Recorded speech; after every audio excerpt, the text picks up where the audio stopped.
Order, order. Mr. Speaker.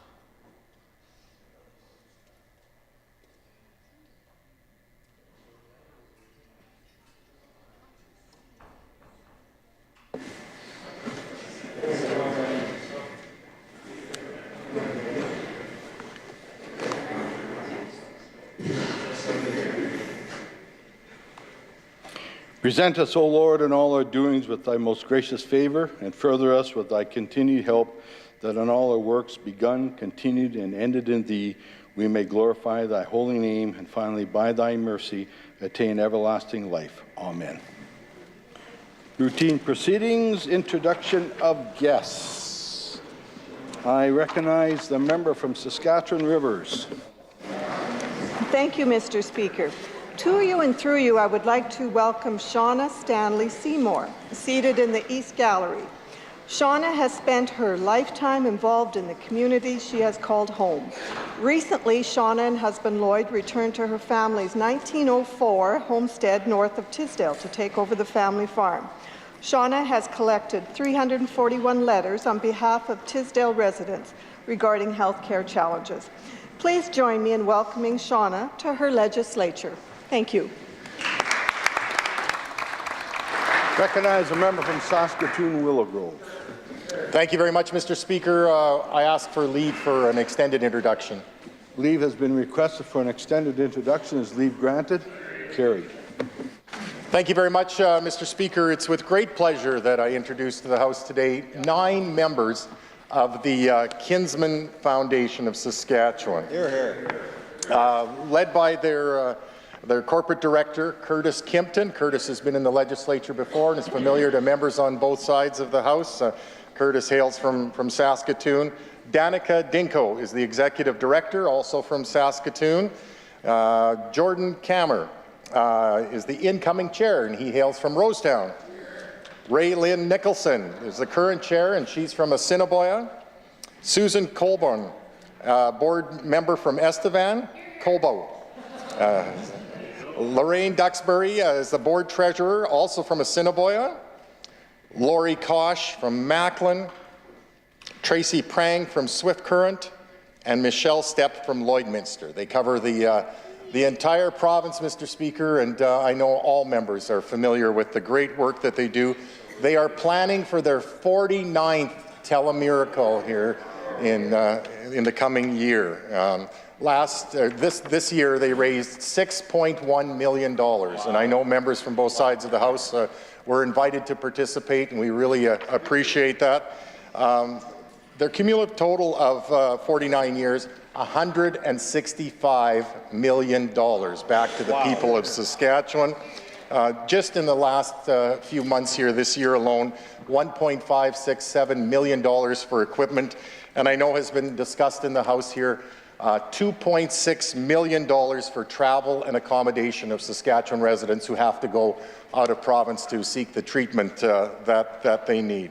Mr. Speaker, the Kinsman Foundation, they get over 1,000 applications per year from our constituents, from Saskatchewan residents, and they do their best to try to accommodate each and every one. So with great pleasure, Mr. Speaker, I ask all members of the House to welcome these 9 members of the Kinsman Foundation to their Legislative Assembly.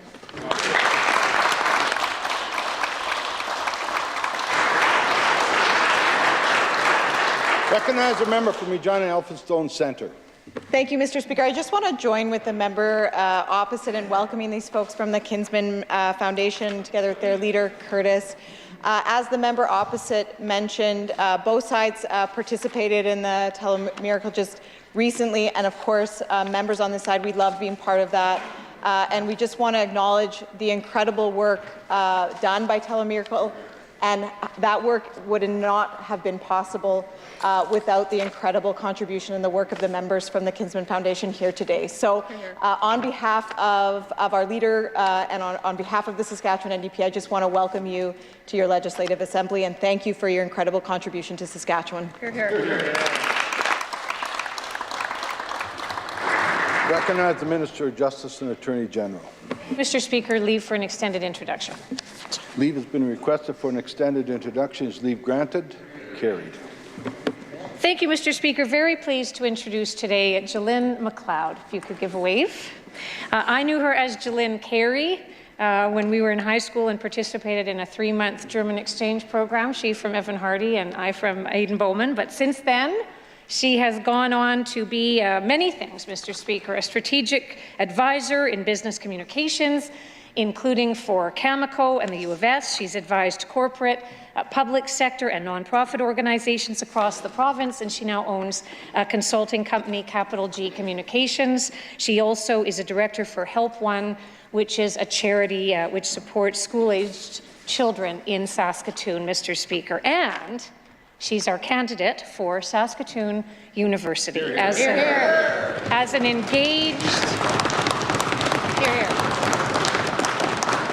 engaged, involved, very hands-on member of the team already, Mr. Speaker. We are so pleased to have her on the team to bring our message of positivity and strength, Mr. Speaker, to the people of Saskatoon. So please join me in welcoming Jalynn McLeod to her Legislative Assembly, and we will see her in the fall.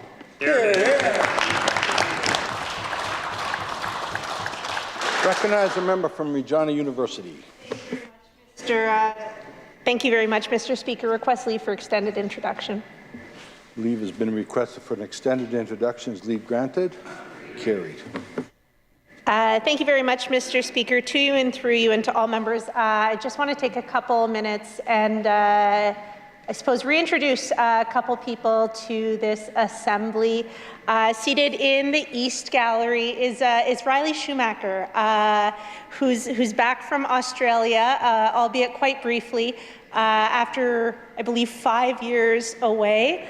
Mr. Speaker, Riley's been in Australia, contributing to politics, contributing to public life, and finishing her law degree at the University of Canberra, which I believe she has 1 year left in. In addition to this, while down under, she has been part of Bill Shorten and Prime Minister Anthony Albanese's media units during the last 2 Australian elections, and she's also worked as a constituency assistant for the member for Greenway and Minister for Communications, the Honourable Michelle Rowland. On top of this, Mr. Speaker, while juggling all of this, she's also a paralegal, assisting the Crown Solicitor of New South Wales, specifically on coronial inquests.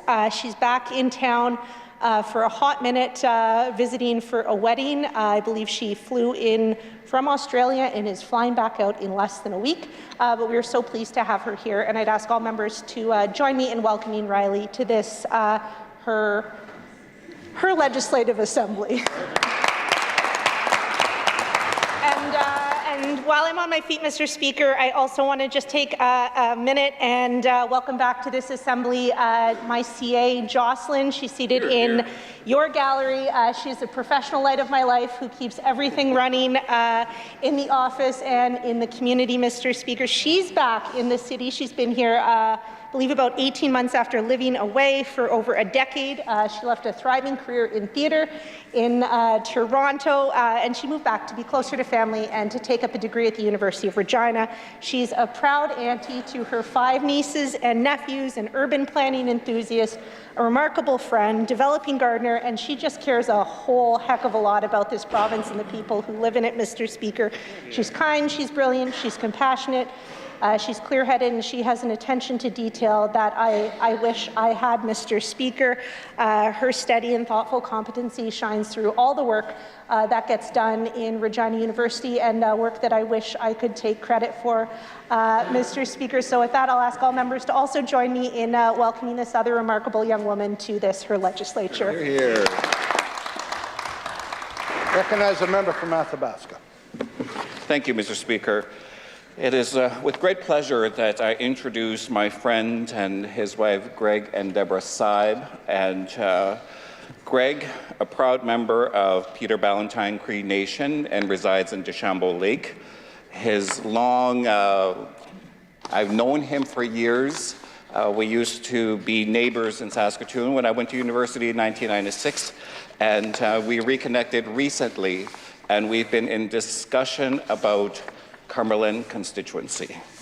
And Greg has secured his candidacy to represent us in Cumberland. Hear, hear. Hear, hear.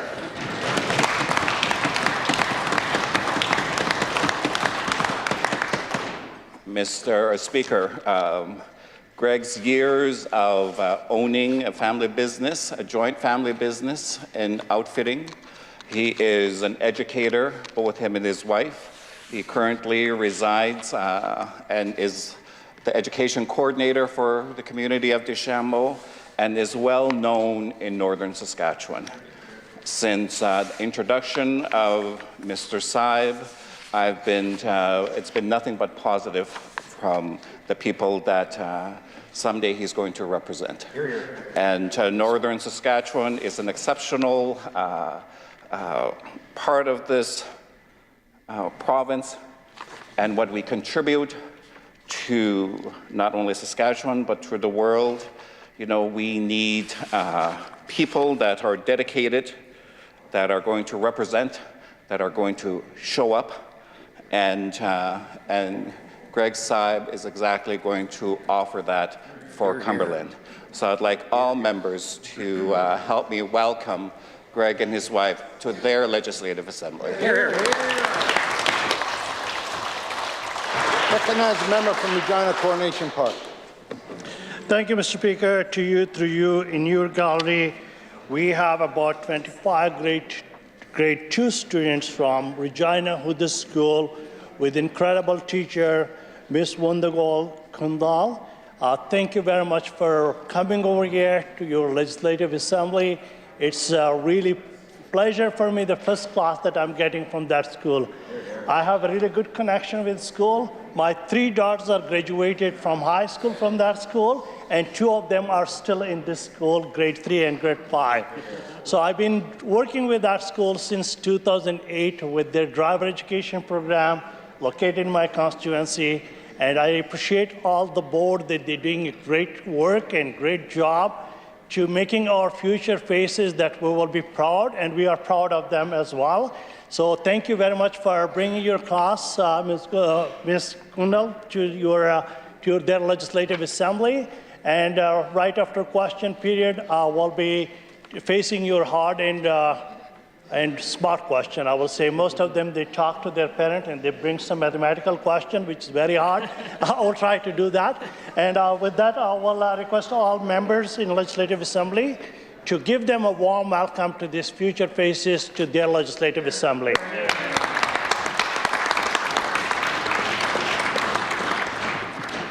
While I'm standing on my feet, I will introduce one incredible person in my office, my CA, Bree. She is over here. And the very hard worker, rolling sleeve attitude person, very connected, and I've been pleased that she joined in October 2023. Till today, I'm very proud to say that I haven't got any complaint from any person that they're telling me that your door was closed, there was nobody in your office. That's really a lot of commitment. Thank you for all the hard work that been doing for our office, keeping the constituents happy and with very big smiling face. And thank you for all the incredible job that you're doing in our community, in our constituency. Thank you. And I will request again to all members of this Legislative Assembly to encourage and to motivate our CA and give them a big round of applause and welcome her to this Legislative Assembly. Thank you. Recognize the Minister of Crown Investments Corporation. Thank you, Mr. Speaker. Mr. Speaker, seated in the West Gallery, we're joined by 9 interns from across the Crown sector, and I would just ask them to give a wave when I say their name. Mackenzie Bigknife, Matthew Zenner, Mariah Bador, Janelle Bruneau, Austin Jordison, Albert Belgard, Aegis Daniels, Hayden Size, and Madeline Casey's. I hope I got those right. Accompanying them are members of the Advisory Council on Indigenous Reconciliation, Kent Campbell and Joanne Johnson from CIC, as well as Wavell Starr, and Fawn Redwood is the other co-chair. Mr. Speaker, they're taking part in the Crown Career Pathways, an internship program for Indigenous students who've graduated from a post-secondary institute in the last 2 years. The internship program was established in 2023 in response to the Truth and Reconciliation Commission's call to action number 92, which calls for increased employment opportunities for Indigenous people. The goal, Mr. Speaker, of this program is of recruitment and retention of Indigenous graduates from our post-secondary institutions into permanent careers in the Crowns, Mr. Speaker. And so I would ask all members to join with me in welcoming this group of interns to their Legislative Assembly.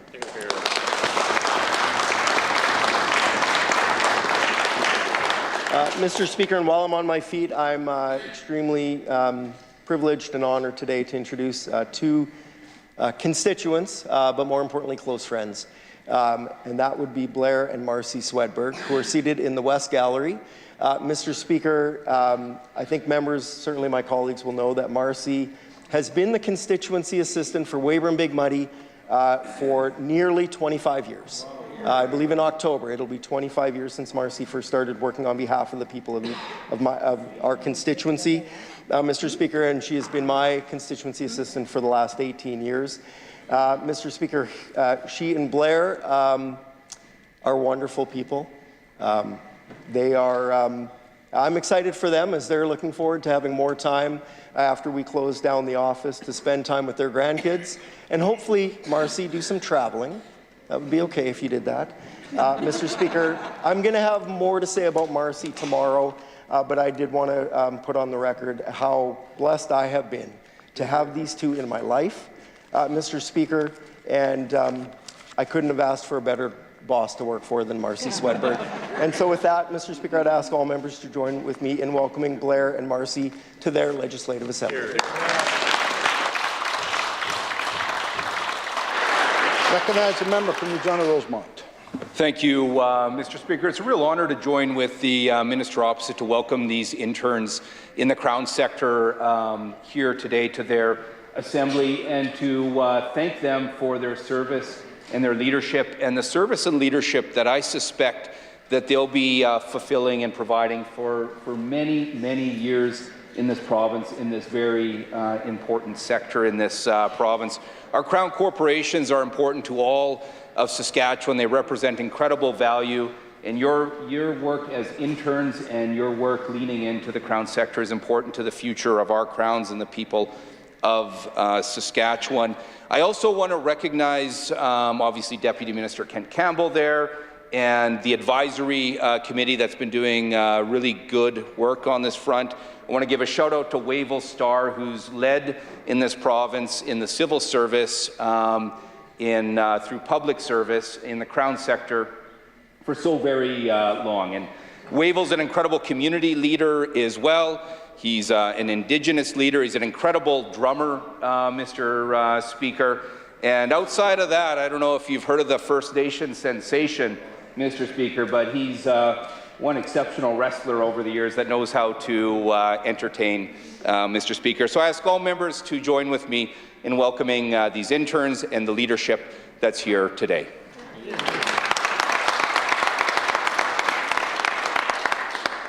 Mr. Speaker, while on my feet, it's a pleasure to welcome a constituent and a friend, Herb Hinsberg, who's seated in your gallery right at the top there. Herb knows members on both sides of the Assembly. You're not going to find a harder working worker in agriculture. He knows cattle inside and out. If you need to find a good bull or know how to build one, Herb is who to talk to. He's incredibly common sense. He works hard for his family, works hard on a feedlot. He's common sense, salt of the earth, and it's my pleasure to have Herb in his assembly here today. He's cheering hard these days for the Moose Jaw Warriors against Portland. I think we're all united on that front and excited for a Riders season ahead of us. And I had the pleasure of sitting down with Herb, along with one of our mutual friends, the member for Mooseman, before convening the legislature here today. So I ask all members to welcome Herb Hinsberg to his assembly. Recognize a member from Arm River. Thank you, Mr. Speaker. I ask leave to make an extended introduction. Leave has been requested for an extended introduction. Is leave granted? Carried. Thank you, Mr. Speaker. To you and through you, Mr. Speaker, seated in the West Gallery, it gives me an absolute pleasure and joy to introduce a number of people, I guess almost the front row there.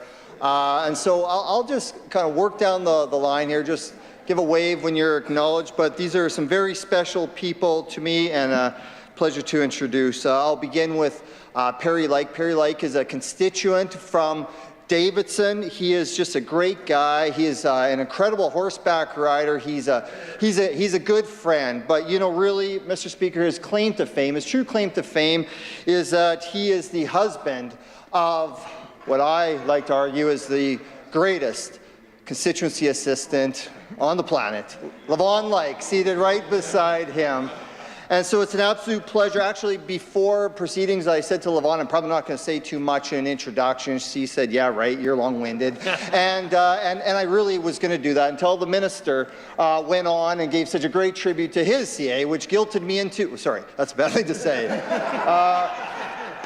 encouraged me into giving a little bit more of a talk, but I will just say this, is that Levon is a person with incredible heart. She is like family to me, and hopefully I'm like family to her, and I just thank her for everything she does each and every day in that office to support myself and to support all the constituents of Arm River. And I'll tell you, you'll be hard-pressed to find another CA that can type faster than 90 words a minute and has her 1A driver's license. Mr. Speaker, seated beside them, I'd like to introduce to you my mom. Everyone in this chamber can call her, and she'll be from now on known as just my mom. And so the person beside her, that's my stepdad, that's Bob, and you can all call him Bob as well. So we'll leave it at that. Both of those folks are retired. They are two of the most important people in my life, but they're retired. They are busy continually. Honestly, I've never met busier retired people, and what they do, I have absolutely no idea. And I don't think they have an idea either some days, but they are just everything to me. Seated beside them, I'll start with the oldest. We'll go from oldest to youngest. We've got Noah here. Noah is Terrell and my oldest boy. He's 16, going to be 17 here right away. And I'll tell you what, Mr. Speaker, Noah could end up seated in one of these seats, not those ones, these seats right over here one day. He could end up quite easily. I'll tell you, he's incredibly keen, and even when we were coming to get seated here today in the gallery, he wanted to be front row center, and there he is. He's keen to see what's going to happen. But I will say, I just got to tell this one really very quick one. He was eating his breakfast cereal. He was on his phone, which we don't encourage in our house, certainly not when you're eating your breakfast. And so I yelled across the room at him and said, hey, off your phone. What are you watching anyways? And he said, I'm watching Question Period. You guys are really giving it to him. So I said, keep going, son, keep going. Godspeed. And so His brother, though, well, he consumes his 11 bowls of cereal each and every day. He doesn't watch Question Period, I can assure you that, and he probably won't be seated down here, but he will be in something incredibly successful because he's an incredible hard worker. And the other day I commented as he was working on he's always working on his homework. I said, you love school, don't you? No, actually, I don't like it at all. Well, why are you working on it so hard? Well, I'm going to do it. I might as well do it as good as I can. So that's his attitude, and that's going to go far, for sure, for him. And lastly is my wife, Terrell, and she's seated right over there beside those guys. She is the last one I'll talk about here right now. And you know what? I actually had a revelation this morning. It was a wonderful revelation. I realized, Mr. Speaker, that because of the rules of this chamber, I can talk, she can't. Do you realize the power that there is in that, Mr. Speaker? I don't think so. So with that, I want to raise a few things. Maybe we can clear the air on a couple of things. Terrell, I know you essentially do everything around the house. I know I'm pretty useless. But listen, you're not carrying your weight outside. There's a lot of yard work. Like, really. And you know what else? There's too many shoes. Too many shoes at the entrance. I don't appreciate any of it. That needs to stop as well. You know what? I will just stop with that, Mr. Speaker. And I will say this, is that I love you. You are the absolute best, and I'm the absolute luckiest. And with that, I would just like to introduce Harry, Lavon, Bob Bennett, Gladys Scorpad, Saul, Noah, and my wife, Terrell, to their legislative assembly. But to the member from Arm River, your wife is welcome to come to my office after, and I will gladly listen to the stories about you. I recognize the member from Regina, Pasqua. Thank you, Mr. Speaker. Mr. Speaker, to you, through you, to all the members of Assembly, I would like to introduce, sitting in West Gallery, one of my constituents and a very good family friend, Shahid Pervez, Mr. Speaker.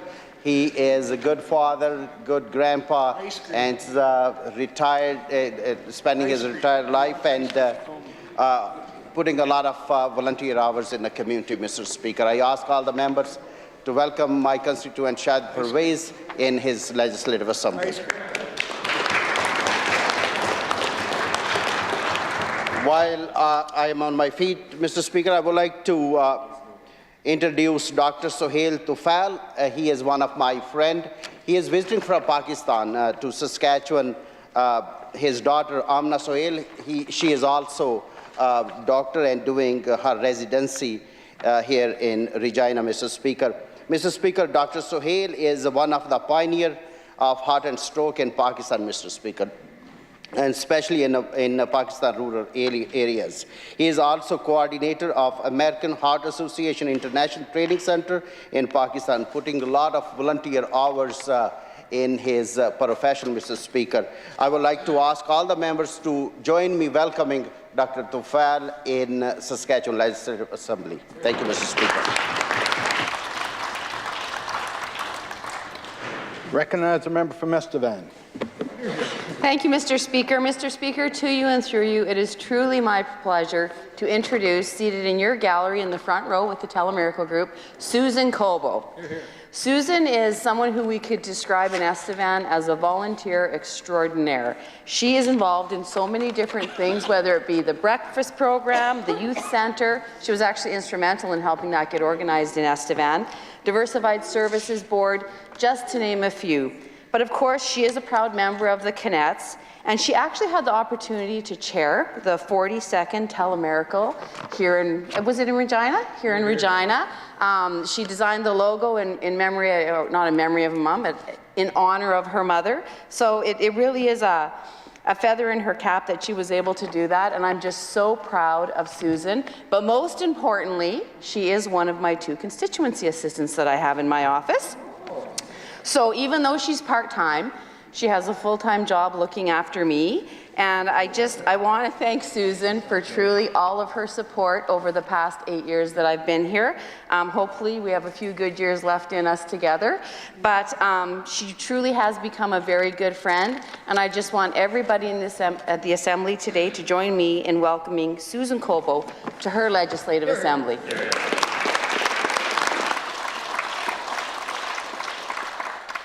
Recognize a member from Saskatoon Southeast. Thank you, Mr. Speaker. After I heard the request for extended leave from the member for Arm Rivers, I'm thinking I might ask for extreme leave, but I won't. I'll just ask for extended leave, Mr. Speaker. Leave has been requested for an extended introduction. Is leave granted? Carried. Thank you, Mr. Speaker. Seated in your gallery are a number of my family and Sandy's family members. Seated there is my sister June, who happens to be one of my constituents. She has, for the most part, been a fairly reliable Sask Party voter, although she doesn't hesitate to phone me and correct me if she thinks I've done wrong. Fortunately, not so much lately, but she's certainly not shy about that. She is the youngest in our family. She has 3 older brothers, and she is actually the glue that holds our family together. She is the one that orders flowers for a wedding, phones people to make sure that they've showed up where they're supposed to be. So I'm glad that she's here today. Seated next to her is my youngest brother, Ken. He is here with his wife, Jonah, and her son, John Lester. Jonah and John Lester are from the Philippines. They both were due to take out their citizenship during COVID, so it was a proud day for them, April 20th, 2022, when they became Canadians.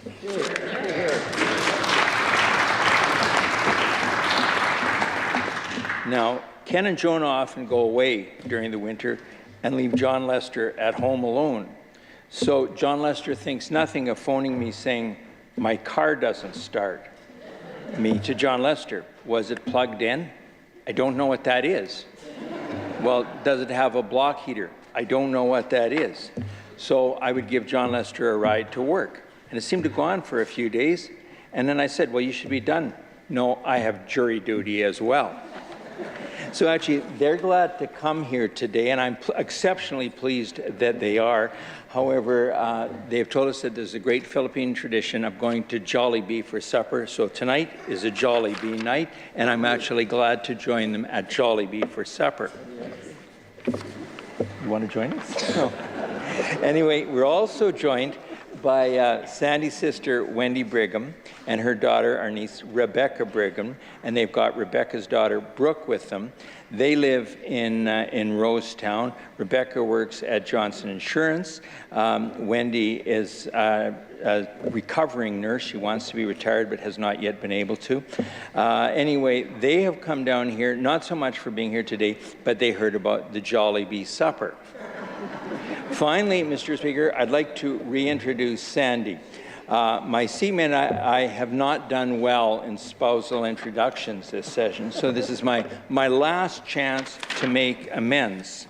So I don't want to get into how long we've been married because I botched that up last time, but I will say that today is Sandy's birthday.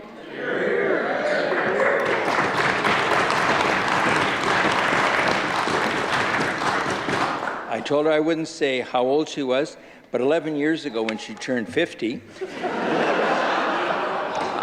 I arranged for her to get as many phone calls as they could from as many different people as I think would be willing to phone her. So I managed to get calls made from the Premier, the Lieutenant Governor, the Speaker, Stephanie Langanator, John Gormley, most of caucus, a number of the opposition members, and I promised that if she came down today, I wouldn't do it again.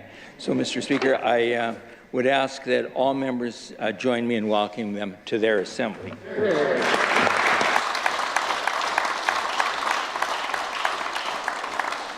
Recognize the Minister of Education. Thank you, Mr. Speaker. Mr. Speaker, I'd like to just quickly introduce someone working in my office here at the legislature this summer, Mr. Speaker. Jackson Geddes is up in the West Gallery over there. Folks in Regina might know him better as number 87 for the Regina Rams football team. But to me, Jackson will always be a North Battleford comprehensive Viking, whether on the basketball court or on the football field. I got to know Jackson back when he was in grade 9. and got called up to the senior team that I was coaching at the North Battleford Comp. Know his family well and know Jackson and all his siblings to be very hard workers, and so it's a real privilege to have Jackson working here in my office this summer. Mr. Speaker, I would just ask all members of the Assembly to help welcome Jackson to his legislature.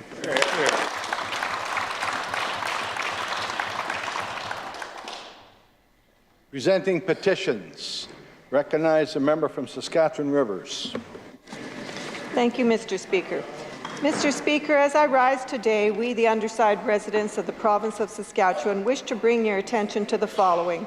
Tisdale Hospital serves the Northeast. Over the years, our region has grappled with deceased access to primary health care providers due to shortages and turnovers, but our emergency room has remained open most of the time.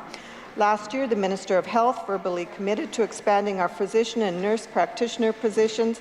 Little progress was made. Recently, a delegation from the town of Tisdale met with the government to plead this case once again. There were promises of additional physicians and a process to retain the current ones we have.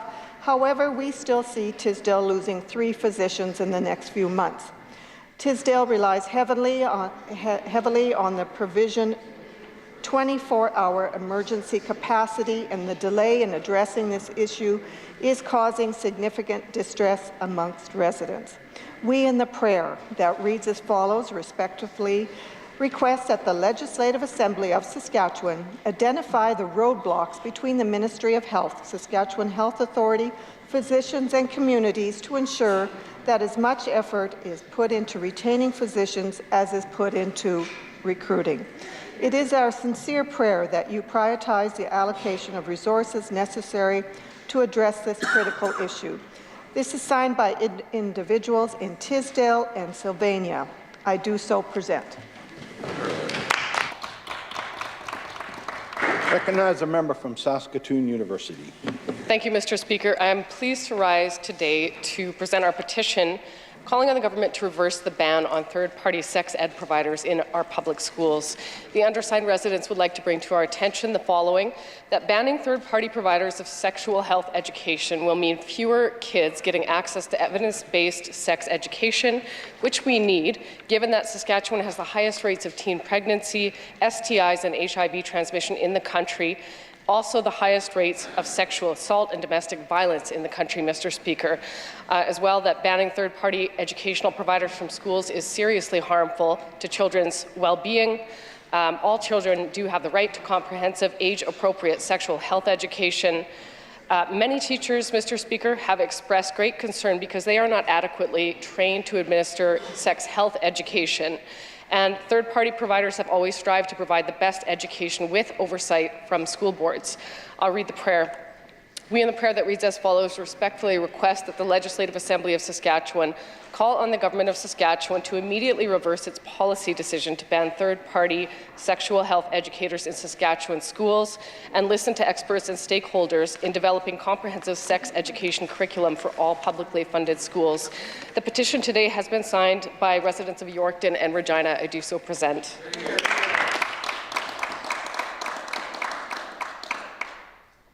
Reading and receiving petitions, statements by members. I recognize a member from Saskatoon Southeast. And this one didn't say much. Thank you, Mr. Speaker. I'm honored to rise today to recognize a local business that's doing great work in Saskatoon, Eastview. Rise Strength Lab recently opened a massive new location that has allowed them to more fully realize their vision.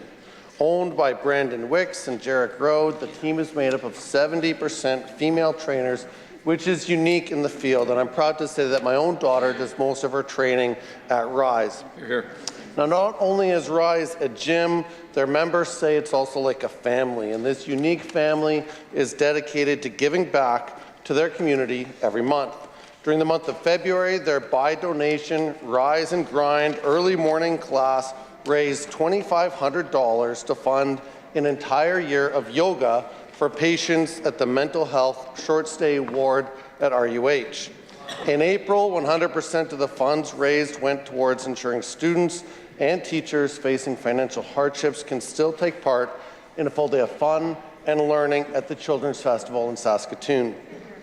Rise Strength Lab is a community-minded business, and like many businesses in our province, they want to do good with the platform that they have. Thank you to Rise Strength Lab and all of their members who get up to go to the gym bright and early to rise, grind, and make a better city for all. Thank you, Mr. Speaker.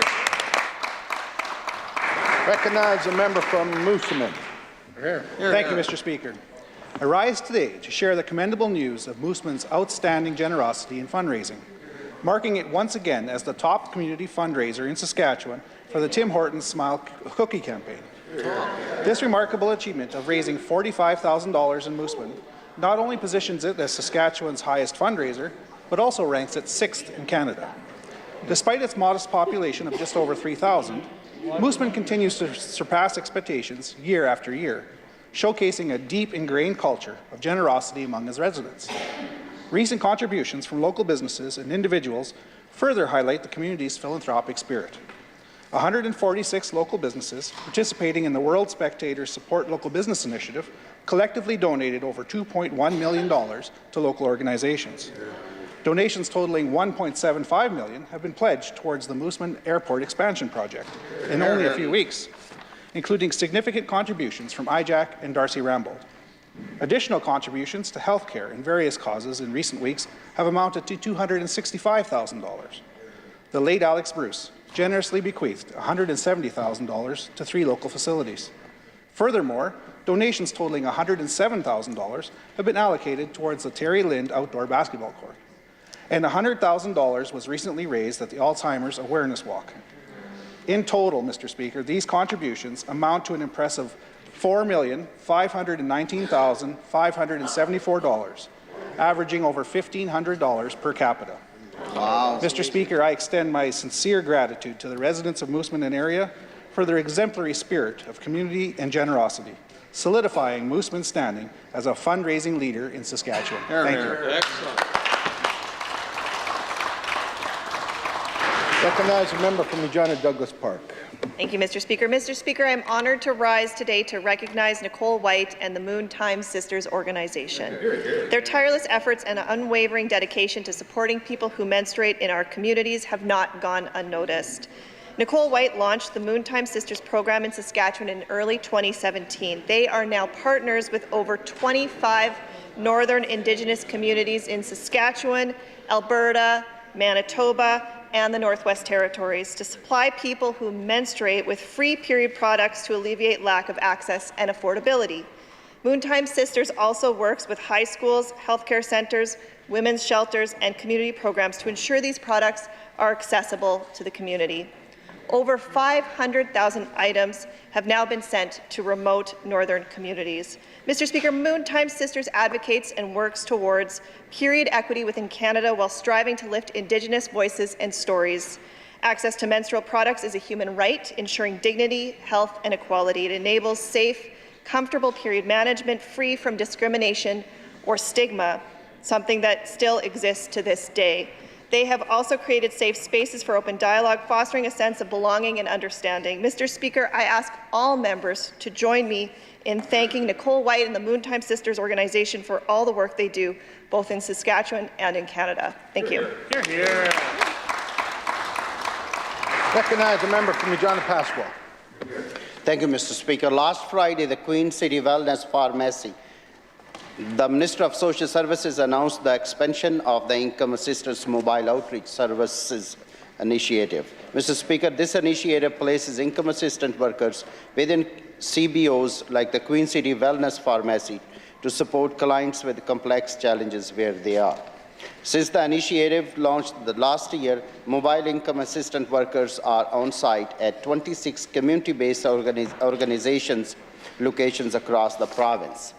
This initiative is already making a positive impact, helping to reduce services gap and barriers for clients, better engage with the CBOs, and accelerate the path to stability for clients with the complex needs. That's why this government is investing $690,000 in this budget to expand the initiative and place the additional 10 workers within various CBOs. Important investment like this would not be possible without the strength of our growing economy. I ask all the members to join me in recognizing our collaborative efforts to support the clients as they build a better quality of life, and in thanking organizations like the Queen City Wellness Pharmacy for the important work they do to help achieve the brighter future. Thank you, Mr. Speaker. Recognize the member from Saskatoon Westview. Thank you, Mr. Speaker. The Crown Career Pathways Program is an internship program for recent Indigenous graduates to gain experience in Saskatchewan's Crown sector. The Pathways program provides Indigenous graduates with knowledge and work experience in our province's Crowns and the opportunity to start a career in the Crown sector or provincial government. 22 interns will be hired over a 2-year pilot program in the Crown sector to support Saskatchewan's plan for economic growth and give more work experience to graduates. Recruitment for the first 11 interns started in October 2023, and since then, another 10 graduates have been hired and are working in Saskatchewan's Crown corporations, a number of whom are joining us today. These interns exemplify the growing wealth of Indigenous talent in our province, and as the Pathways program progresses into its 2nd year, I am confident we will see this program launching long-lasting, fulfilling careers in the Crown sector. Mr. Speaker, I invite all members to join me in welcoming our first group of Crown Career Pathways interns to their Legislative Assembly. Thank you, Mr. Speaker. Recognize the member from Cannington. It's another great day here in our province. Saskatchewan remains Canada's top-rated jurisdiction for mining investment, according to the annual survey of mining companies released today by the Fraser Institute. The annual survey ranks 86 jurisdictions worldwide based on their overall investment attractiveness, as well as the attractiveness of their mining policy and geology. On overall investment attractiveness, Saskatchewan ranks in the global top 3 for the 5th time in 6 years. Wow. This recognition is a testament to Saskatchewan's rich mineral resources and supportive regulatory environment. The mining industry continues to contribute to employment growth by providing nearly 13,000 residents with jobs in mining and supply services. Good jobs. And to continue supporting the growth of our resource sector, our government is also committing $10 million for the Saskatchewan Geological Survey's Public Geoscience Initiative. This initiative will drive mineral exploration activities, reduce investment risks, and create more jobs. With nearly $13 billion in mineral sales last year, we're proud to host a sector that attracts investment and engagement globally. Our resource sector continues to drive the economic growth needed to support classrooms, care, and communities in our province. Thank you, Mr. Speaker. Recognize the member from Lloydminster. Mr. Speaker, I have more great economic news to share with everyone. Saskatchewan's producers and exporters reached a historic milestone. For the first time in our province's history, exports exceeded $100 billion over a 2-year period. Exports in 2022 and 2023 saw a 52% increase over the previous 2-year period, the highest on record. Over this period, exports of uranium increased by 1,525%, potash by 112%, and crude oil by 82%.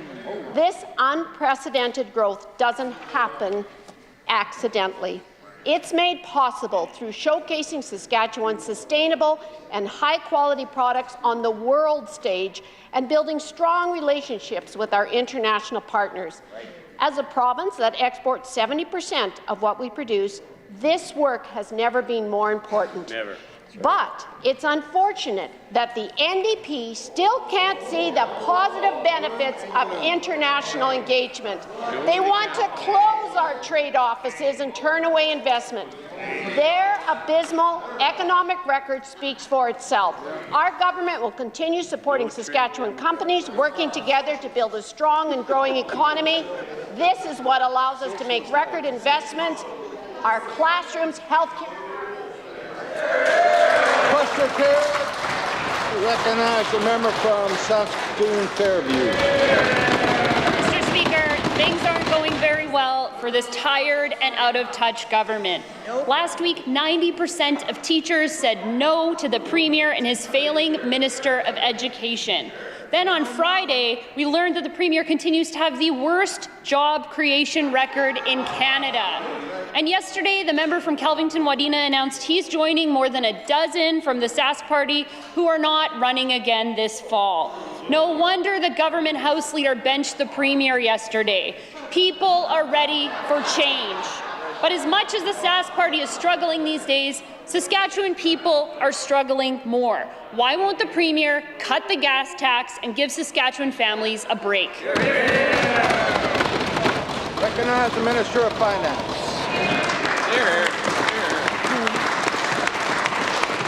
Mr. Speaker, the member opposite is well aware that they get more in a break in not having to pay carbon tax on their home heating than they would get on their suggestion, Mr. Speaker.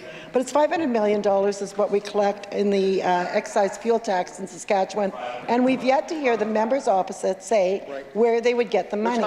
They have this one idea, and where are they going to get the money? Are they going to cut the highways budget, which they did in the past and told members to, or people to fix their own highways? Are they going to cut another budget? Is it going to be health care? Is it going to be education? What would they cut? Or would they borrow the money with a larger deficit? And then they don't like borrowing. They've criticized that, Mr. Speaker. What they do is raise taxes. That's what the NDP did in the past. Actually did all of those in the past, but they would have to raise taxes. What is their answer to where they'd find the money? Because their leader said, well, it's just in the GRF, Mr. Speaker. That goes to show that they don't understand the economy and they don't understand the finances. Recognize the member from Saskatoon Fairview. Let's talk about where they're spending their money, Mr. Speaker. Mr. Speaker, they're failing to deliver on cost of living, and they're absolutely failing when it comes to health care. A perfect example of this is the Sask Party's over-reliance on travel nurses. Travel nurses used to be a one-off, fill-in-the-gap tool. But under this tired and out-of-touch government, travel nurses have become a baked-in part of the healthcare system. Can the minister update the House? What's the going hourly rate for a contract nurse working in a Saskatchewan ICU? Recognize the Minister of Health. Thank you, Mr. Speaker. A great question for estimates that the members opposite could have asked a number of weeks ago, Mr. Speaker. Here's the plan when it comes to health care, and I've detailed it before in this Assembly, Mr. Speaker, where this government is making significant investments into health care, despite the members opposite not wanting to hear the answer to any of the questions, Mr. Speaker. $7.6 billion into health care, Mr. Speaker, a 10% increase in health care in this year's provincial budget, Mr. Speaker. 1,100 nursing graduates that have been hired either from Saskatchewan or other Canadian provinces that are now working in Saskatchewan since December of 2022. Mr. Speaker, 230 new and permanent full-time positions across many communities across Saskatchewan, rural communities, remote communities as well, Mr. Speaker. Yes, we utilize contract nurses, much like other jurisdictions do as well, but with the goal to reduce our reliance on that, create more permanent full-time positions in healthcare, and get Saskatchewan graduates working in our hospitals and long-term care facilities, Mr. Speaker. Recognize the member from Saskatoon Fairview. Mr. Speaker, the answer is $92 per hour. At least that's what it says on an Instagram ad posted by travelnurse.ca. In the video, a man holds a money gun shooting $100 bills into the air while standing in a Saskatchewan canola field. "Gimme the Loot" by Notorious B.I.G. plays in the background, and the text over top, quote, "Point of view. You just finished your Saskatchewan contract making $92 per hour." Gimme the loot indeed, Mr. Speaker. What message does this send to Saskatchewan nurses who are burning out while contract nurses are cashing in? Recognize the Minister of Health. Thank you, Mr. Speaker. As I've said previously, contract nurses are not something that the government or the SHA intends to rely on unless necessary, Mr. Speaker, to fill vacancies, to provide for instances where nurses need to take vacation or sick time, Mr. Speaker. In the meantime, we continue to make record investments into our nation-leading Health Human Resources Action Plan, over $100 million from the Ministry of Health, plus additional funding from other ministries, advanced education, Mr. Speaker, for example, to create more training seats, Mr. Speaker. And I know the members opposite don't want to hear the answer because, Mr. Speaker, we're going to continue to invest in these areas. Unlike the members opposite who just continue to talk over top of the answers, Mr. Speaker, they refuse to listen, Mr. Speaker. Significant investments in the HHR action plan. Let's look at the members opposite record. We're curious to see what their plan is going forward. We know in the last election they had a lofty goal of hiring about 400 nurses over 4 years, Mr. Speaker. That was their low target, Mr. Speaker. Recognize the member from Saskatoon Fairview. Mr. Speaker, no one is saying we're leading the nation except for these members when they pat themselves on the back. Mr. Speaker, this ad sends exactly the wrong message to the nurses that we still have left in this province. And let's remember whose cash is shooting out of that money gun. Tax dollars by Saskatchewan people. This tired and out-of-touch government has lost the plot when it comes to health care, and their non-stop privatization is only making things worse. Here's a simple question to the health minister. How much has the Sask Party paid out to this contract nursing agency over the last 3 years? Recognize the Minister of Health. Thank you, Mr. Speaker. You know what doesn't help is when the members opposite continually run down the healthcare workers in our healthcare system, Mr. Speaker. When they constantly do that, when they constantly run down the healthcare workers of the system, Mr. Speaker, I came from Saskatoon this morning. We were at the Jim Pattison Children's Hospital, Mr. Speaker, there to announce a portable pediatric MRI at our Children's Hospital here in Saskatchewan, Mr. Speaker, which, by the way, it's my understanding is the first portable pediatric MRI in all of Canada, right here in Saskatoon, Saskatchewan, Mr. Speaker, supporting families right across this province. We're going to continue to invest in a variety of opportunities to expand healthcare in Saskatchewan, Mr. Speaker. 250 new and enhanced permanent full-time nursing positions, healthcare positions. Some of those nursing, Mr. Speaker, across this province. $11.9 million to support continued recruitment and training of internationally educated healthcare workers. A return for service agreements on bursary programs and incentives to help get people working in rural Saskatchewan, Mr. Speaker. Plus bringing in more healthcare workers from other countries to help bolster our workforce, Mr. Speaker. We're going to keep doing that work across this province. Recognize the member from Saskatoon Fairview. Mr. Speaker, he wants to talk about everything except provide an answer to the question that I asked. He didn't even touch it. Mr. Speaker, this company cashed in on more than $6 million since 2019. $6 million. Last month, 49 ER nurses wrote a letter sharing how out-of-province travel nurses are making morale worse in Saskatchewan hospitals. Sun says that we're on track to spend a record $70 million on travel nurses this year alone. And in their most recent member survey, it shows that 58% of nurses are thinking about leaving the province and the health system altogether. The Sask Party broke our healthcare system, and they cannot be trusted to fix it. It's time for a change. Why won't the Sask Party just get out of the way so that New Democrats can get to work rebuilding the public healthcare system? Recognize the Minister of Health. Mr. Speaker, that is it's quite a stretch from the members opposite and that critic for healthcare in terms of her recollection of healthcare in this province, Mr. Speaker. Since 2007, Mr. Speaker, 3,700 more registered nurses, Mr. Speaker, 240 more nurse practitioners in this province since 2007, 1,480 more licensed practical nurses since 2007, Mr. Speaker, nearly 19,000 nurses of all designations call Saskatchewan home. That's an increase of over 5,000, Mr. Speaker, since 2007. We've hired, as I said before, over 1,100 graduates, nursing graduates into our province from across this country, Mr. Speaker. As I said earlier, Saskatchewan is a place that people want to be. Graduates from healthcare, from other healthcare designations, doctors, Mr. Speaker, right across this country, they want to be in Saskatchewan. They want to be working in this healthcare system, Mr. Speaker. What they don't want is all the constant negativity from the NDP, Mr. Speaker. Recognize the member from Saskatoon Eastview. Mr. Speaker, this tired and out-of-touch government can't get a handle on travel nurses, and they've totally failed to get a deal done with teachers who want to address class size and complexity. That's right. Parents want to know that the school year and their summers won't be thrown into chaos by the Sask Party government. That's right. And students want to know that they're going to be able to do grad and other year-end celebrations without disruptions. Now, there's one person who can deliver on all of that, and it's that Minister of Education. Will he finally get to the table and negotiate a deal that addresses class size and complexity for Saskatchewan teachers and Saskatchewan children? Recognize the Minister of Finance.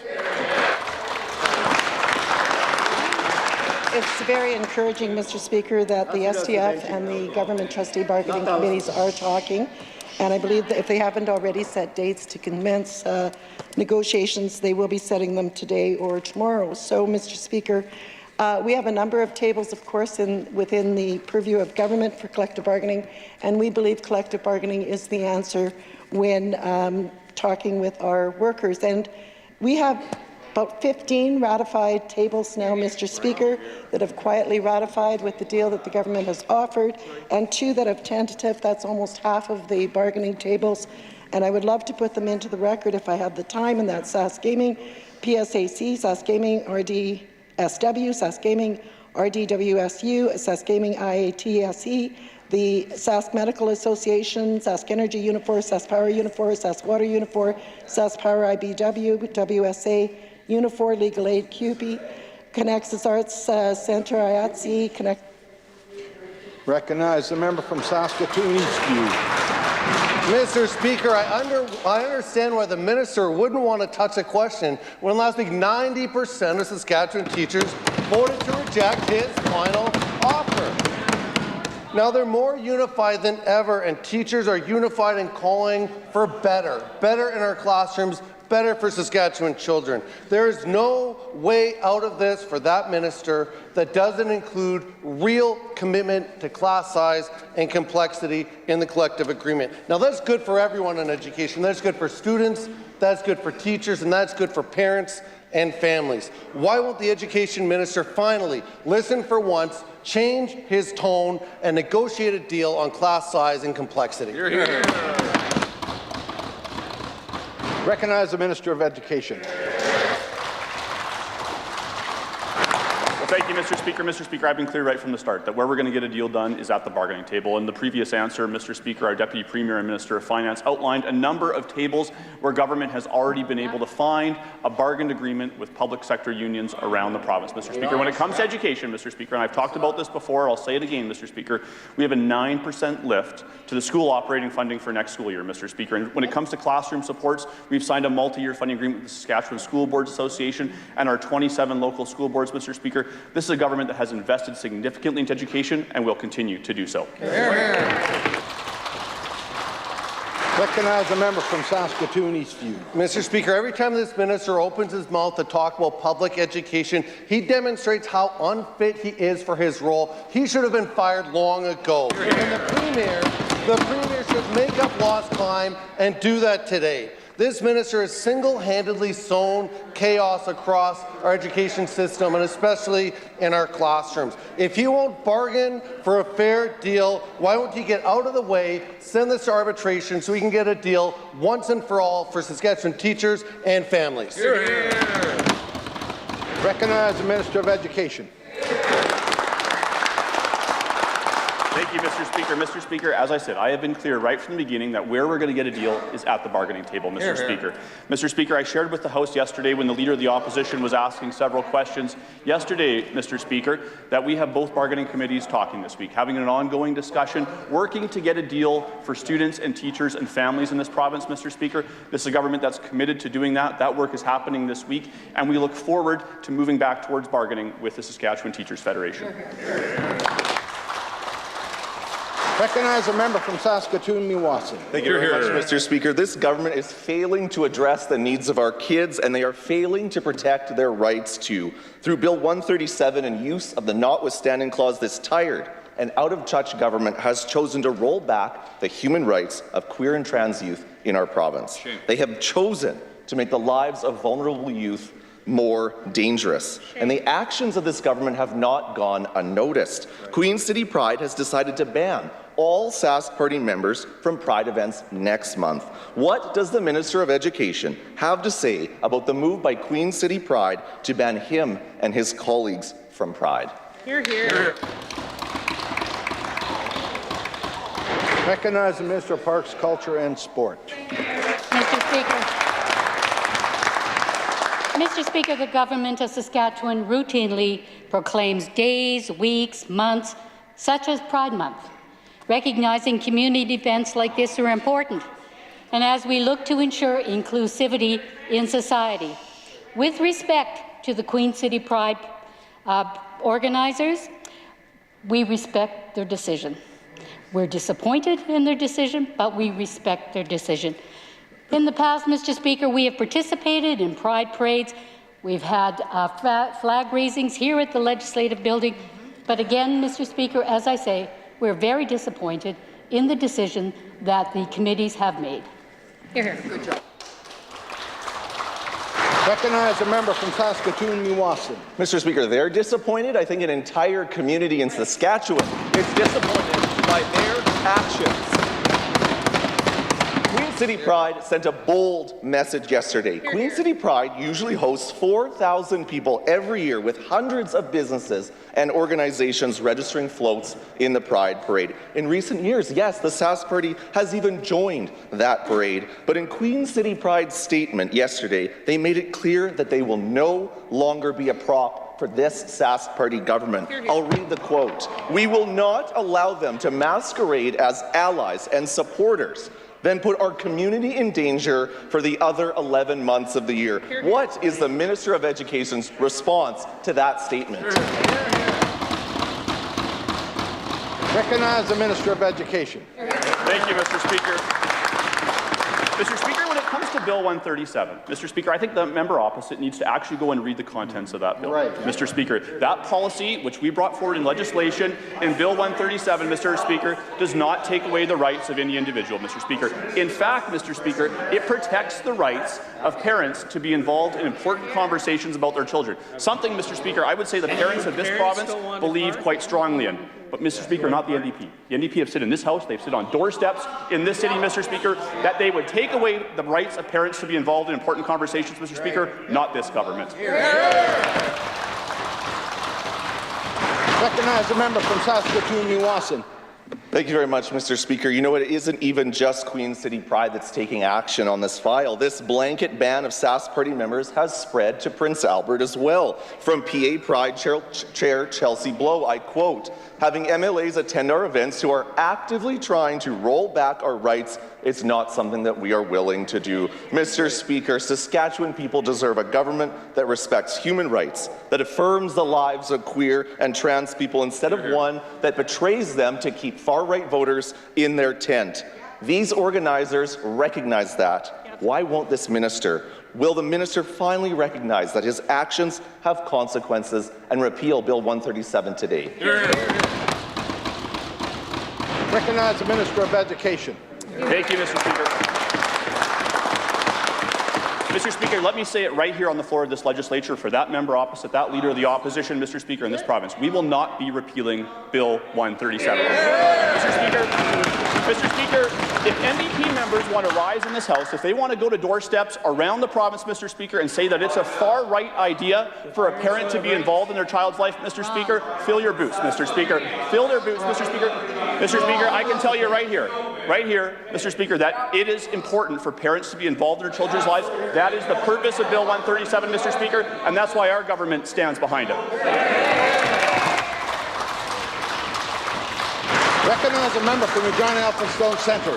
Mr. Speaker, the Sask Party is failing to stand up for human rights, and they're totally failing when it comes to transparency and accountability. Nowhere is that more clear than on the case of the Sunrise Motel. Between the Sunrise and the Thrift Lodge motels, only $1,300 were paid out to the member from Regina Northeast before he was elected. After, the total paid out to these motels, $750,000. The minister still hasn't explained this exponential growth in cash flowing out to motels connected to the Sask Party. But more troubling, perhaps, Mr. Speaker, is that I've called on the minister to change the way that these payments are recorded so that this never happens again. Why has he so far refused to do that? Recognize the Minister of Social Services.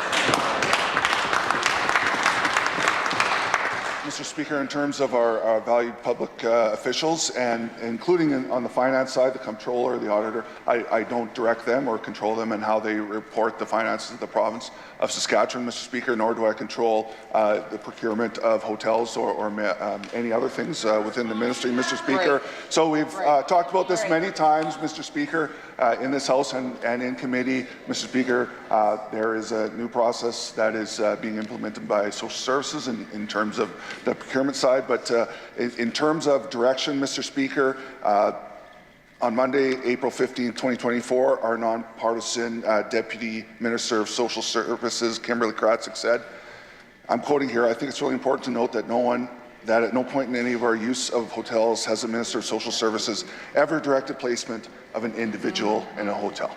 Thank you, Mr. Speaker. Recognize the member from Regina Stone Centre. Mr. Speaker, the question was about accountability. The minister keeps blaming the public service or the clients for the increases in motel payments, but it's not the social workers or the clients singing "Gimme the Loot." It's the member from Regina Northeast, and he's been cashing in on a lot of loot. $1,300 before the election, $750,000 after. I've asked the minister this question over and over again, but we never get an answer. Why did the payments to these two hotels skyrocket after the member from Regina Northeast was elected? And why, and again, why won't the minister take decisive action to fix the loopholes that allow Sask Party MLAs to cash in when the public is picking up the tab? Recognize the Minister of Social Services. Speaker, I'm not sure the member is listening to the last question or the many answers I've given on this subject over time, Mr. Speaker. The ministry at my direction has changed the procurement policy with a three-quote process in our major centres for hotel use, as well as the RFP is part of this to try and get more competition and lower prices for the taxpayer, Mr. Speaker. We want to keep in mind as well, though, we want to look after the most vulnerable in our province that may need help in an emergency situation, Mr. Speaker. But in terms of my involvement, there is another article, Mr. Speaker, on April 17, 2024. The ministry's Executive Director of Service Delivery, Jeff Rodcup, said and I'm quoting here, frontline staff are looking for what options are available for clients who are in need. The ministry has generally no knowledge of who owns the hotel and has never been instructed by government to use a certain hotel, Mr. Speaker. So we have a new process in place, and that will unfold in the coming months. Hear, hear. Recognize the member from Regina Stone Centre. Mr. Speaker, this government has zero respect for public money, and they have zero respect for basic accountability and transparency. They say they have no money for health care, but they pay millions of dollars, waving a money gun in a canola field, to travel nurses. They say they have no money to fix up run-down, boarded-up, moldy, and sometimes exploding Sask housing units, but they always pay up when the motels connected to the member from Regina Northeast start singing "Gimme the Loot." That's just the way things work under this Premier notorious MOE. But seriously, Mr. Speaker, back in November, that minister said that they would have the Conflict of Interest Commissioner look into whether the member from Regina Northeast was in contravention of Saskatchewan's conflict of interest laws. What did the minister learn? And what is he doing to avoid another mess like this ever happening again? I recognize the Minister of Social Services. A lot of questions there, Mr. Speaker. A lot of questions in the one question, Mr. Speaker. In terms of Sask housing units, Mr. Speaker, a lot of work is done by our valued public servants right across the province to upgrade and improve the units that we have available for low-income people here in our province. A $9.6 million increase in this budget, $83 million in total, Mr. Speaker. The NDP voted against it, unfortunately, Mr. Speaker. In terms of going into the future, I've explained many times, new procurement policy for hotels when they are needed, when shelters are full. And this is in addition to the good work that's happening with our CBO sector in the emergency shelter space, Mr. Speaker, which we've expanded to help individuals in emergency situations. A new procurement policy is in place, that we're going away from the NDP policy that has been in place for decades, Mr. Speaker. We're going to look for...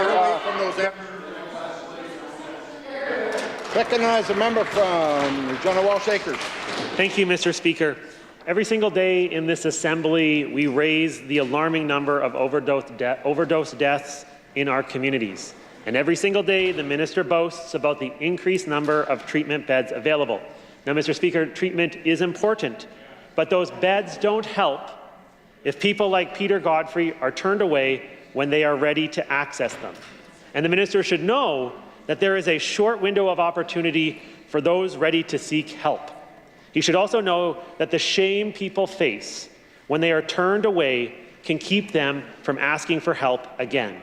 So to the minister, is this your solution to the addictions crisis?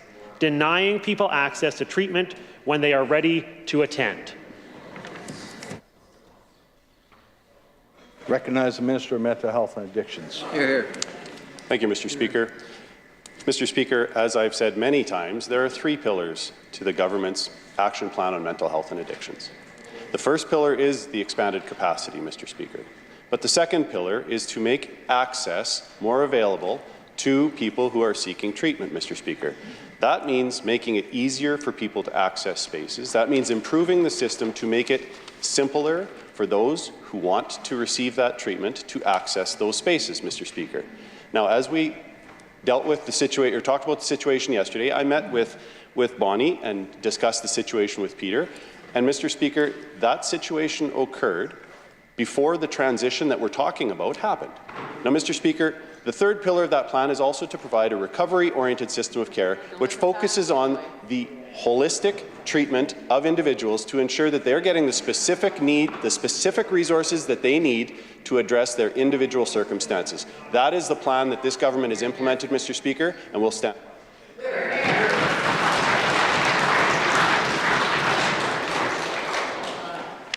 Ministerial statements, introduction of bills, presenting reports by standing and special committees, orders of the day.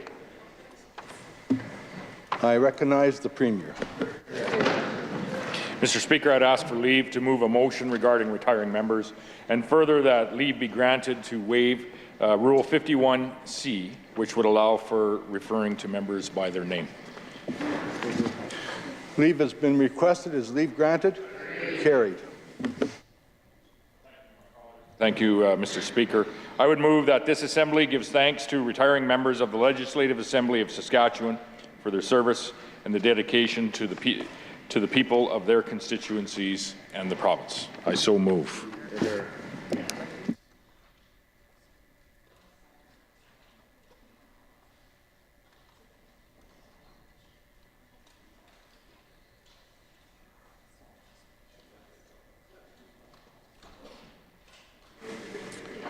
The Premier has moved that this Assembly gives thanks to retiring members of the Legislative Assembly of Saskatchewan for their service and dedication to the people of their constituencies and the province. Is it a pleasure Assembly to adopt the motion? I recognize the member from Saskatoon Riversdale.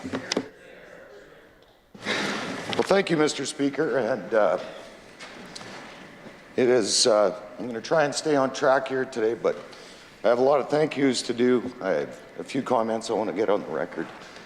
And I've said this in this House many times, but walking up the steps of this Assembly and doing it with my daughter, Danielle, yesterday, again, has been such an honor.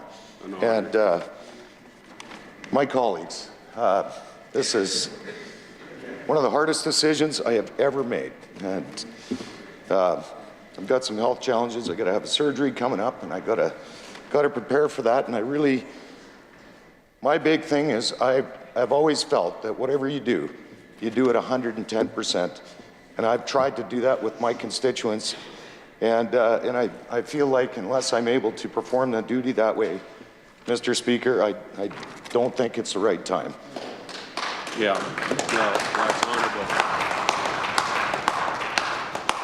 I've, since yesterday, since the announcement at caucus and our press release, Mr. Speaker, I have had been inundated with texts and calls, and I've been so touched. My daughter was with me here, and I couldn't even look at my phone. It was very heartwarming. And the most interesting thing, I think, is my constituents that arguably maybe were the toughest on me for a long period of time with some challenges in Riversdale community, have had words for me that honestly I couldn't even look at some of these messages. They were so touching, and calling me friend, and looking forward, just want to make sure that I'm okay, and that was just an incredible piece.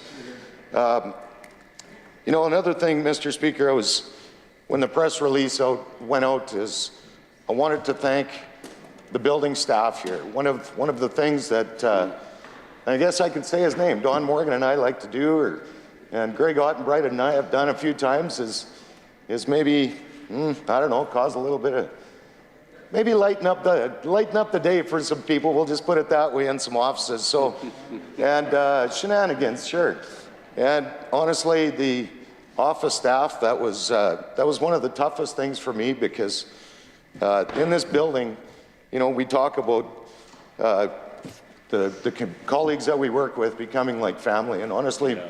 Mr. Speaker, those staff members are almost like extended family. And a lot of them, being the age they are, they're almost like additional children in the family. And I just want to thank them for all their work that they do, because they are just an unbelievable powerhouse in those background offices, Mr. Speaker, and they make us all look good.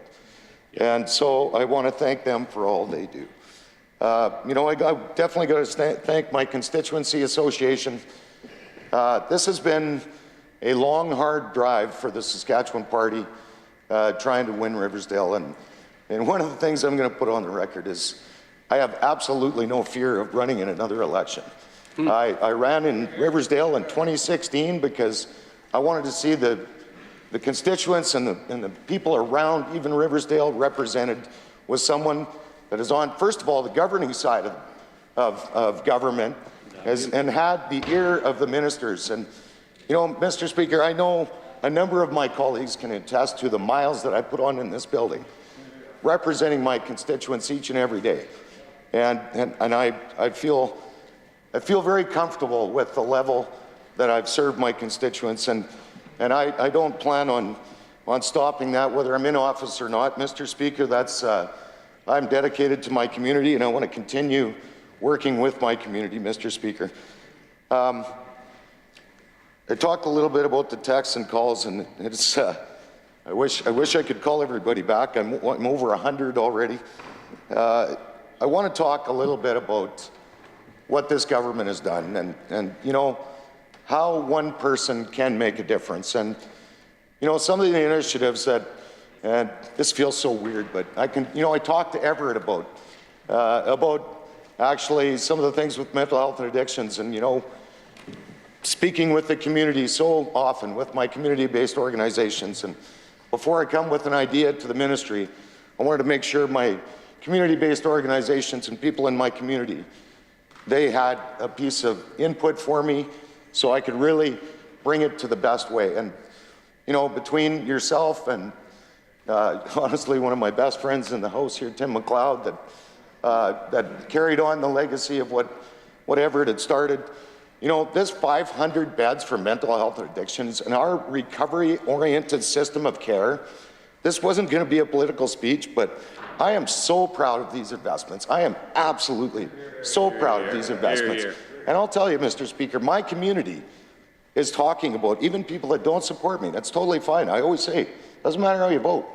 I need to hear from everyone. Yeah. And Mr. Speaker, the people that don't necessarily support me are proud of our investments in mental health in this province and proud of our direction.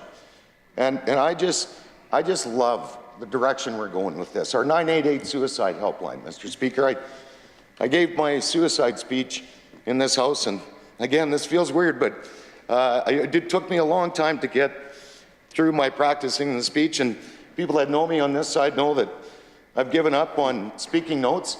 I have a couple of bullet points, and it happened actually by accident. In my second speech, my speech was gone out of my computer.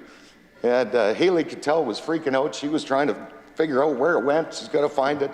because they had to review the speech because it's only my second one. And I, for some reason, printed out bullet points thinking, if I ever have the courage to do it this way, I'm going to try it. So I had no choice. I had to do it at that time. But, you know, the member from Arm River, Dana, when I did my speech on suicide, and I had said to Greg, if it ever comes up that's part of a debate, I want to be part of it. And, you know, thinking back, Jim, Derek Myers and myself were the three members on this side in our private members' day. And I practiced that speech, got to the building at about 3:45 in the morning, and I practiced till about 7:30 in the morning, and I could not get through it. I couldn't do it. And I thought, I don't know if I can continue. And, you know, Todd came to my office and prayed for me, and I was just thinking, boy, it would be nice to have Todd around.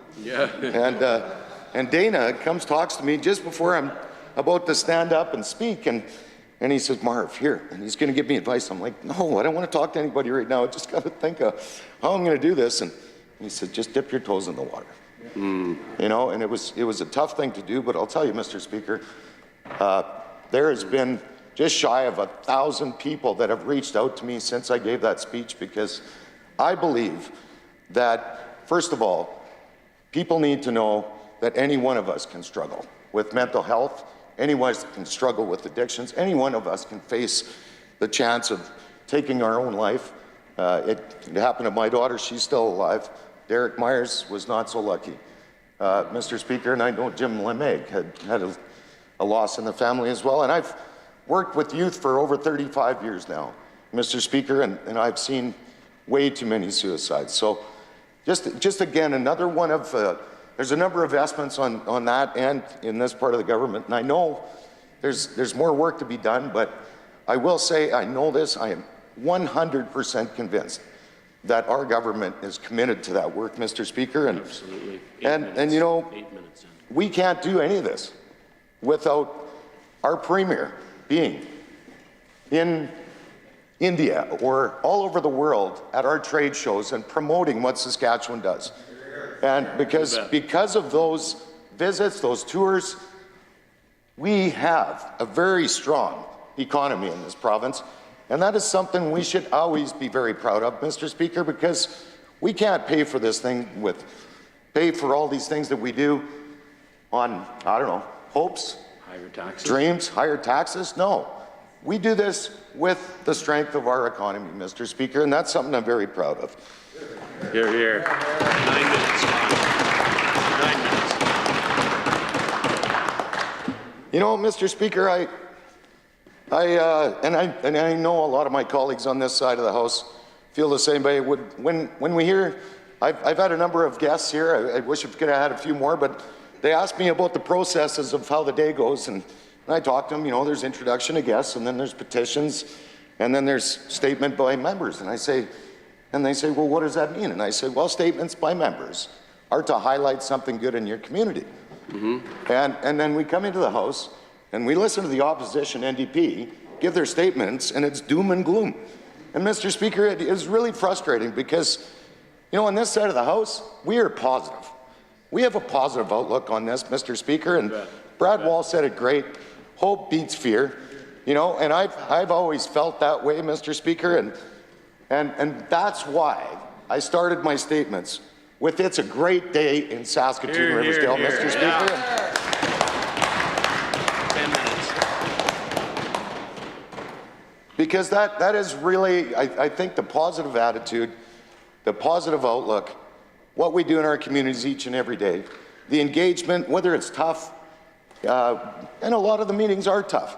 You know, Mr. Speaker, like that is a lot of the thing we do. But the point of it is, this government, my colleagues, I know, are committed to listening to anyone and everyone. And it doesn't matter what the concern is, or sometimes they come in with a little bit of heat in Riversdale, Mr. Speaker, but they're passionate about what they believe, and that is something that we can never take away from them, and we need to listen to each and every one of them and take those concerns forward, Mr. Speaker. I do have to, I was so honored to have my daughter here from Vancouver, Mr. Speaker. Danielle came down to support me in this a couple of days and to get introduced in the House. And my kids have just been amazing. And just to that testament that, you know, we booked a flight Friday. I called her Friday and we booked a flight right then and there, and she came down. You know, I've had Morgan and Christopher here as well, and they're an amazing support for me, Mr. Speaker. I will just say, my mom and dad were, and I know I've spoke about this, but this is my last chance right now to speak. So my mom and dad were very invested in politics, and they're not around anymore. My mom's been gone now 8 years. Dad's been 27. And I'm just so very proud of the way I was brought up, Mr. Speaker. My parents taught me and my family so much, and I hope I instill some of this in my kids, Mr. Speaker, because I don't know if I've said it in this House, but my dad even used to bring homeless people into the house, and my mom would go, "What am I going to do when you go to work at 4 in the morning?" But my brothers would, you know, help out or whatever. But I grew up with that, and I'm very proud of the upbringing. Very proud of my parents, and it's. I believe they're still watching right now, Mr. Speaker, Yeah, and I just. proud of you. Yeah, love you guys. My kids, yeah, and I just wanted to say, I think I'm going to wrap it up, but 13. you know, there's a number of things I'm going to miss, and I will say to my colleagues today here that you guys are the biggest thing I'm going to miss. This, being able to have chats with you, coffee, whatever it is, you know, go for a dinner or whatever it is, but have those chats anytime. Like, just reach out with a text and boom, you give me 5 minutes. And, you know, this is a very busy job when you're committed to what you're doing. And so to have that available is just second to none. And I truly do feel like this is an extension of my family, and that you're all, I'm so proud to be part of this family and proud to have been here for the time that I have. I'll tell you what I won't miss. I won't miss the doom and gloom over there. I won't miss that. I won't miss the same question asked 10 times in a row because they can't pivot and get a new question, Mr. Speaker. I won't miss that at all. I am really looking forward to hearing my colleagues' speeches here as well.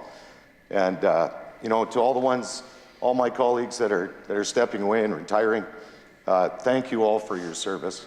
And it's been an absolute pleasure and honor to work with each and every one of you. And Premier Scott Moe, it's been an absolute privilege to serve with you, sir. And I wish everybody the best. And please don't forget my number and reach out anytime. But with that, Mr. Speaker, I'm just going to wrap up and say thank you so much, and thank you to you, Mr. Speaker. Thank you.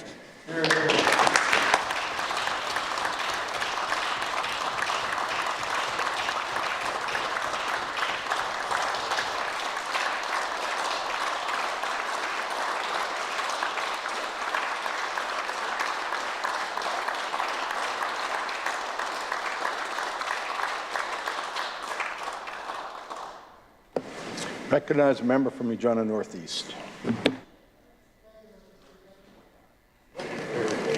Thank you, Mr. Speaker. I rise in this legislature today to deliver my final address. It's been an absolute honor to serve the people of Regina Northeast over these past 4 years. Regina Northeast is an amazing community filled with hardworking, caring neighbors and so many talented people. I would like to begin by thanking my family, especially my wonderful wife of over 40 years, Seema, and my children, Simran, Indu, TJ, Jag, and Raylin, for their endless encouragement and support. Without family support, you cannot do this job.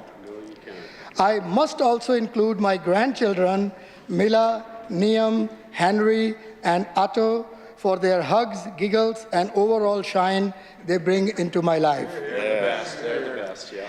I absolutely love my family, and I'm looking forward to being able to spend more time with them. They have been here to support me every step through this journey. I would like to share a little bit about that journey with you. I have always been very active in my community for over 35 years, volunteering in Sikh Society of Regina, India-Canada Association, Mosaic Festivals, and Saskatchewan and Canadian Cricket Associations. Awesome. As my professional life slowed down, my friends encouraged me to get even more involved by running for a member of the Legislative Assembly. I was hesitant at first, as politics was something I had never considered before. But I wanted to give back to the province that had given me so much. Awesome. So I approached my family with the idea of running, and they were very encouraging. I had a wonderful campaign team and would like to thank them especially for getting me here. My good friends Sharad Pandit, Bob Dhindsa, Amrinder Sandhu, Bikramjit Singh, and Kulbir Bhuktana had a big hand in getting me nominated for the very first time in 2018. I had one of the best campaign managers for the 2020 election, Paul Hamnett. He started as an acquaintance, but by the time the election was over, he had become a very good family friend. My GeoTV manager, Cheryl Spencer, and my business manager, Aaron Metcalf, did a great job. I also had an amazing group of volunteers, including my campaign office manager, Naren, and his wife, Rajula Pandya. Door knockers that were there no matter the weather, including Judy Simpson, Donna Rosen, Rupal Pandya, Sahil, Sagar, Nigel Sharp, Bobby and Sonia Sami, Kevin K, and Geeta and Ashwin Brahmanya. Thank you to all three Regina members of Parliament for their friendship and support. There are many others, and I want to thank each and every one of them for their time and great effort. I am proud of what our government has accomplished for our province. As a member of this assembly, which began in a global pandemic, I was part of a team under the great leadership of Premier Scott Moe that successfully transitioned our province and economy through COVID, strengthening programs and services that our residents rely on. We have since delivered new affordable housing, added an urgent care center in Regina, are adding much-needed parking to Regina General Hospital, grew the population of our province to 1.2 million, surpassed 100 billion in exports over the last 2 years, delivered $10 a day childcare, just to name a few. For the members opposite, let us remember that our constituents expect more from us than the politics of character assassination. They deserve a discourse rooted in the issues that impact their lives daily. These immature battles may hit the headlines, front pages of the news, but we are better than this. Though I still have many more things to say about the NDP's twisted and unfounded attempt to attack my character, I am committed to living by example and will keep on doing so.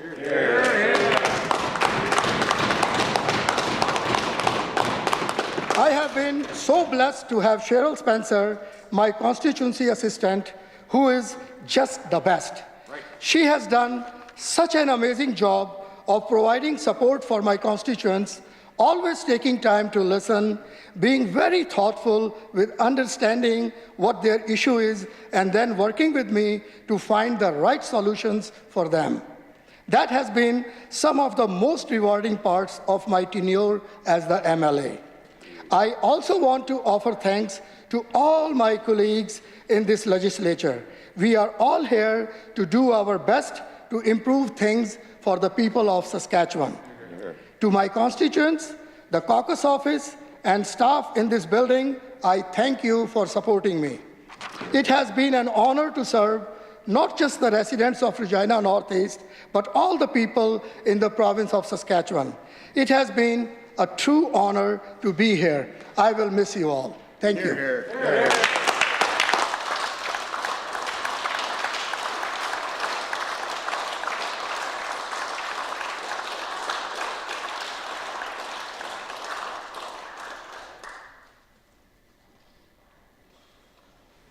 Recognize the member from Arm River.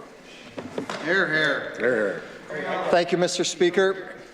Well dressed, guy. Mr. Speaker, from the first moment I walked up the steps of this building, you know, I've thought of this day, and I always wondered, you know, how I would capture it, how I would capture the, you know, these past years in the few moments I have to speak on the floor of this assembly. I knew that's going to be a tough task. There's no question, Mr.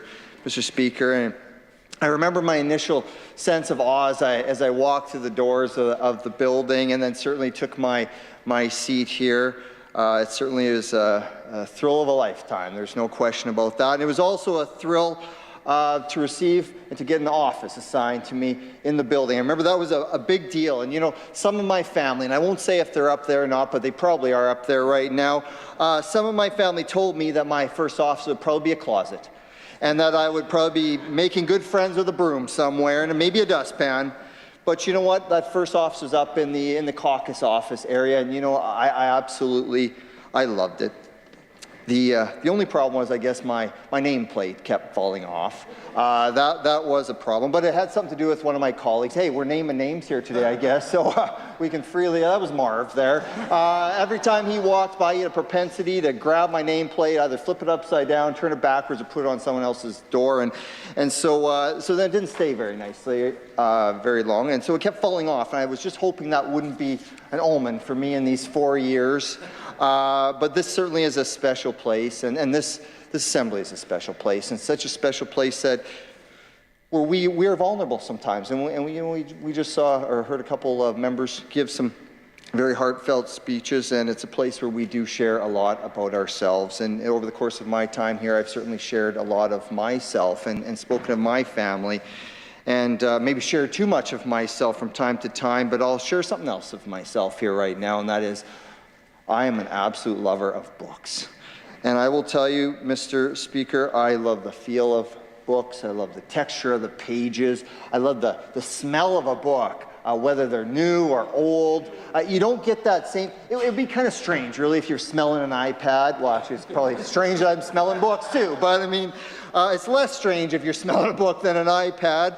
But I love the lessons that you can glean from a book, and certainly of all the books that I've read or sit on my shelf and I'm planning to read, apart from the Bible, there is one that I treasure far above all other books, I would have to argue. And this book actually doesn't even have a title. It's a blue hardcover book that I picked up at the U of S in 1993 at the University bookstore, and really it was a part of a class. The Professor Murphy, he challenged us to go out and get a hardcover book like this one, and to write down things that are meaningful to us, things that maybe will help shape who we are and who we will become one day, and things that would inspire us. And in fact, I believe that I actually used one of my first entries ever into that book. I used it in my maiden speech, and I talked at that time about gratitude. It was a line about gratitude, and it went like this: that gratitude is the least of the virtues, but the absence of which is the greatest of the vices. And you know, gratitude, Mr. Speaker, I think it's fitting that that's where I will begin, and probably where I'll be. They'll be the theme of my comments here this afternoon, because how do you sincerely say thank you to so many people when there truly isn't significant time or specific word or enough words to do so? And I just wonder, it's a question. It's also another question that's been quite honestly searing in my soul these last number of days. And Mr. Speaker, it's one I was faced with this morning. What suit do I wear today? Good choice. So, good choice. So, Mr. Speaker, today is not a day for the pistachio suit. I will tell you that right now. And it's certainly not a day for the baby blue suit. I just felt the vibe. I thought I was gonna clash actually with the Minister of Environment, seated right in front of me. I thought she might be wearing that baby blue suit also. It's not a day for, definitely not the LJ Bloom suit, and it's not a day for the Dusty Rose. Sorry, Michelle, if you're watching out there. It's not a day also for the light gray suit, because I noticed too many members opposite have been wearing light gray suits. I don't like blending in with those guys too much, but also a member on this side had pointed out that I look kind of like a Q-tip when I wear it, so I won't be wearing that one today. And I won't be wearing the navy blue suit, Mr. Speaker. I thought, you know, I've gone this long, almost 4 years without really fitting in suit-wise. Why would I start today? I'm not going to do that, so I'm not wearing that suit. And it won't be the tan suit, because I don't want to blend into the background behind me. That's terrific. It won't be the violet suit, or the McDonald's grimace suit, as others have called it. It won't be the black suit. I wore the black suit here a while back, and when I wore the black suit in the hallways, people, staff in the building came up to me and asked me one of two questions. One, are you okay today? Or two, are you going to a funeral? And so, no, I'm neither doing any of those things, but I won't be wearing that suit today, and I certainly won't be wearing the hot pink suit here today that made its appearance last week, because, Mr. Speaker, a human being can only take that level of criticism once in their life. So I will not be wearing that suit, and I won't be wearing the Aquaman suit today, because I would not want to leave our Premier wondering throughout my speech, what box of crayons did I dump that suit out of? So that won't be the suit. So no, there actually was only one, and my wife actually this morning said, that's the one you're wearing today? And I will tell you, but there is only one suit for today, and it's this one. I actually don't really like this suit. It's kind of bland. I find it very dull. Thank you very much. But you know what? It's the suit that I wore on my nomination night. So I thought that is where I should be, or the suit I should be wearing, and also that's maybe where I'll begin this piece of gratitude I'm going to show here today. So that night, October 23rd, 2019, was actually kind of one of those unusual nights, those nights that stick in your memory. It was one of the last windows to harvest on that particular year. We had rain leading up, and it was the last window. They were forecasting snow actually that night and a long stretch of rain, and so you're hoping people show up. And I'll tell you, people did show up, and people left their fields, and they left their homes, and they left their shops, and they left their busy lives. And I'll tell you, they came and they cast a ballot, and I have never received so many hugs from people that were just drenched in chaff, and I didn't care. It was awesome. So this cleaned up nicely. And also, I've never received so many multi-purpose grease handshakes in my life, and it was wonderful. For that, I'm eternally grateful to those people. And so many people from so many communities, as a matter of fact, Mr. Speaker, have continued to support me, certainly supported me in the nomination, but continue to support me in the election, and certainly beyond. And, you know, I didn't understand then, and I certainly don't understand now why those people believe so much in me. But regardless, to all those people, I just want to say a heartfelt thank you.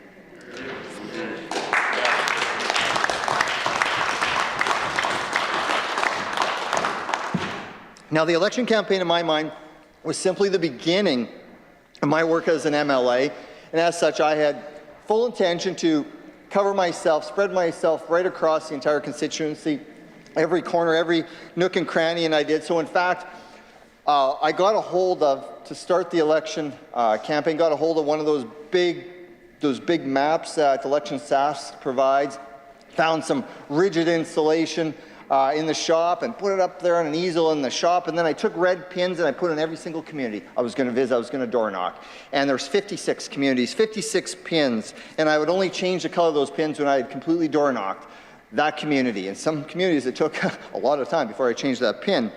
But we headed out, and sometimes it was just Terrell and I, and sometimes we took the kids, actually, in communities or in doors where we thought that we might have some particularly tough door knocking. We took the kids. We used them as a human shield for campaigning. It was so effective, Mr. Speaker, and I highly recommend it to all my all my colleagues. Sometimes, Mr. Speaker, the team of us was a larger group of friends, but most often it was a combination of Terrell, Mom, Bob, Levon, and Perry. And so to them, I certainly, and to all the people who supported me in that time, I just want to say thank you.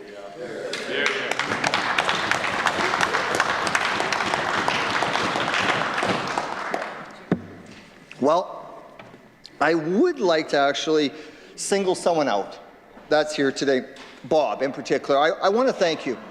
I want to thank you for encouraging Terrell and I to get a new vehicle following the election. You see, Mr. Speaker, Bob was often our driver throughout the campaign. I would throw him my keys and then I would be on my phone, emailing, making phone calls, lining things up. Our next stop, talking to voters. It was a busy time, and so thank you for that. And you know, it was one beautiful evening, or one beautiful afternoon during the end of the campaign, as a matter of fact. It was in the Jansen area, in the countryside. We headed to meet a voter who very much wanted to discuss some issues with me. So well, I thought her instructions were crystal clear, that our turn before the dead end, a quarter mile past the yard with the row of bins. Bob thought otherwise. And before the now infamous words, there's no expletive dead end here, could leave his lips, Terrell, Mom, Levon, Perry, and I were catapulted in our, at that time, relatively new and in good shape black Suburban.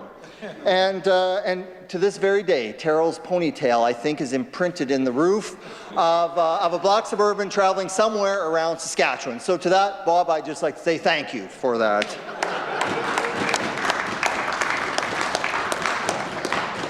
What an absolute blessing it has been to represent the people from Arm River.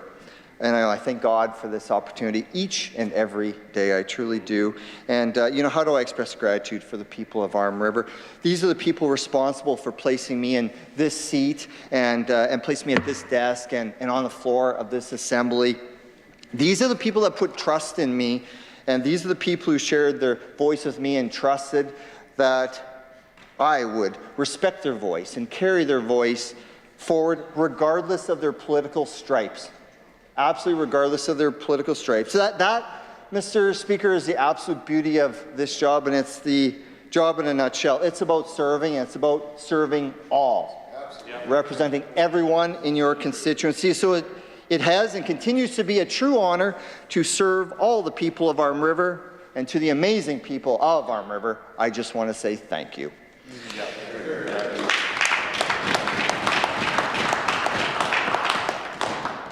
This is good. We got this clapping thing going well. It's good. I have time to drink. All right, so far so good.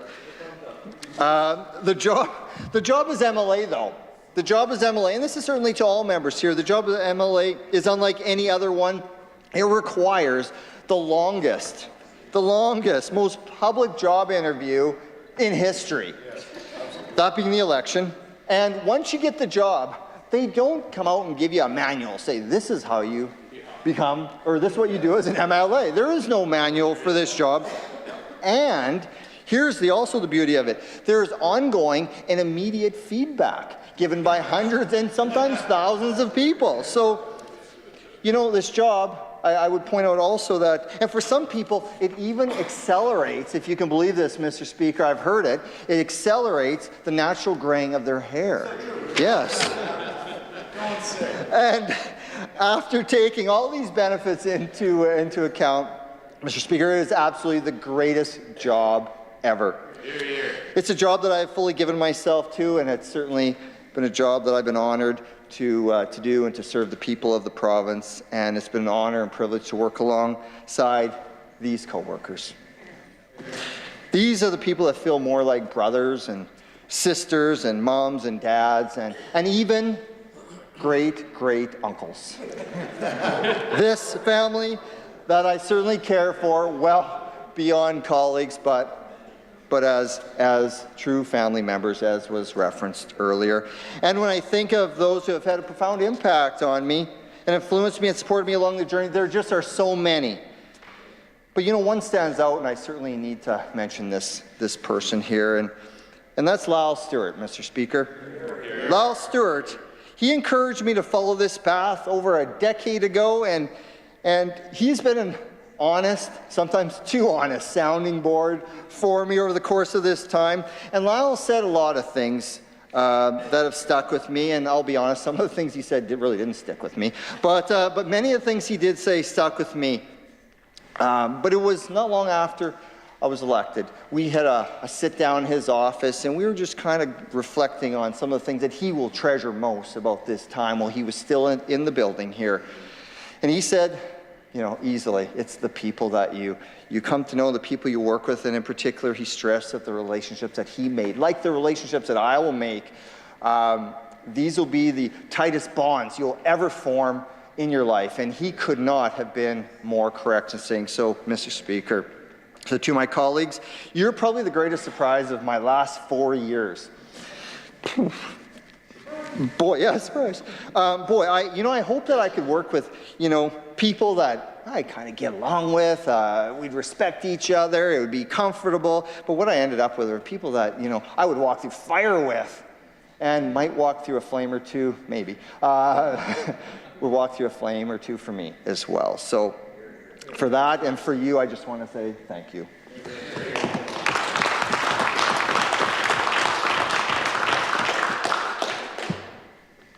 Well, I won't single out each of you individually as colleagues, because I would quite honestly single every single one of you out. I'll wait to do so on Twitter later on. And I'm just kidding, right? But I will say this. There's one person I want to specifically acknowledge, and that's our Premier. I don't know if he fully knew what he was getting into when he became Saskatchewan's 15th Premier. I really don't. But he has certainly led with exceptional courage, heart, dedication, and certainly vision. And he is tireless. He is tireless. Mr. Speaker, my dad always taught me that God only gives you the talents God gives you. And then the rest, the determination, the hard work, you need to put that in yourself.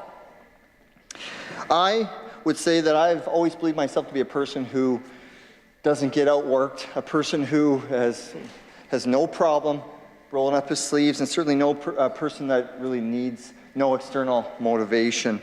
That said, I will tell you, Mr. Speaker, the Premier has made me a better person. It certainly inspired me to squeeze a little bit more out of my sponge. So thank you.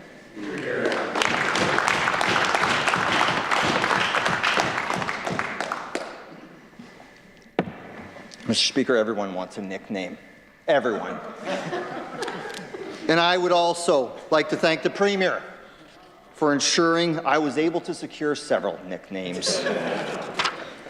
Case in point, it was shortly after being elected, and I was just getting to know my friend, the member from Riversdale, Marv, right? And he quite randomly, we were sitting around, he quite randomly came up with what he thought was a fabulous handle for me. And I didn't necessarily agree that much right away. I wasn't completely sold, and I was able to keep it contained to just a few people for a number of days. And actually, there came a point when I actually thought that particular nickname was shelved. It was done. Well, and that wasn't until the Premier caught wind of that nickname, and then it became the talk of one of our pre-caucus meeting banters. And well, let me just say this. The rest is history, and to that, I am still overflowing with gratitude for that moment. So thank you very much. But in all sincerity, thank you for your leadership, and thank you for your friendship. Yeah.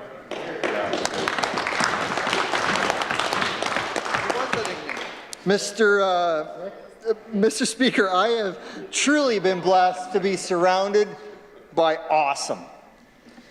I've spoken a number of times about my constituency office, and I even gave an introduction here earlier on. And I have specifically made the claim just how great I think the people that work in this office are, and how they conduct their business and their lives. And I would just like to thank my constituency assistants past, Donna and Katie, and my now, Reese, and my rock, Levon, for not letting this MLA fall completely on his face. So thank you for that. And You know, Mr. Speaker, I would certainly be remiss if I did not comment on my time as Minister of Environment as well. You know, the day I was asked by the Premier to serve in his cabinet was a day like I proposed to my wife. You're welcome, honey. A day as vividly special in my mind, a day that I remember as though it happened yesterday. And it's certainly an honor that needs your absolute full attention. It really is. You know, assuming a ministerial role is akin to jumping on a treadmill that is spinning at full speed, and I've done that, and that didn't go so well, Mr. Speaker, or drinking from a fire hydrant, as we say oftentimes here. And I'll recall my first week as I was trying as hard as I could, and you know, uncertainty and anxiety were just like bouncing around in my brain. And then I'll tell you, it happened. There was a moment in that first week that happened that I knew, you know, it's going to be good. It's going to be good. My chief of staff at that time, Morgan Bradshaw, he came into my office one of those early morning. Oh, and I see him in the gallery there. Hey, there you go. He came flying into my office one of those first days. I was reading through a briefing note, trying to get ready for the meetings later on that day. And he just barged in and said, "What the heck?" Except he didn't say heck. He said something else. He said, "What the heck is that?" And then I was like, looked up. I'm like, "What?" He said, "What the heck is that?" And I said, "Well, what? That suit. What the heck is that?" And it was from that moment that I knew I was surrounded by great people, honest people, and that's exactly what he was. Actually, when we talk of nicknames, I gave him a nickname. I nicknamed him the Cleaver, because he really, it's not pretty, but it sure is effective. So, and then throughout my time serving in that ministerial office, in that capacity, I was blessed to work with the absolute best. After Morgan, my other chief of staff, and he's seated up there right now too, Kenneth Cotterill. And Kenneth, brand new chief of staff, working with me, and you know, he's a fast learner. And you know how I knew he was a fast learner, Mr. Speaker, is because we went on our first meetings together. We were flying. We were going to meet with other ministers out in New Brunswick. And he came to the airport. He was wearing, I'm wearing a suit thinking, you know what, looking professional, as Michelle would say, look good, feel good, play good. Oh, she's got some saying there. But he was wearing shorts and a t-shirt and a little backpack. So that's strange. And he had a ball hat on backwards. And I thought, that's strange. Well, it is what it is. So we get to the airport, and I'm thinking, what if his luggage doesn't show up? And I even reference that to him. And I kind of laughed it off.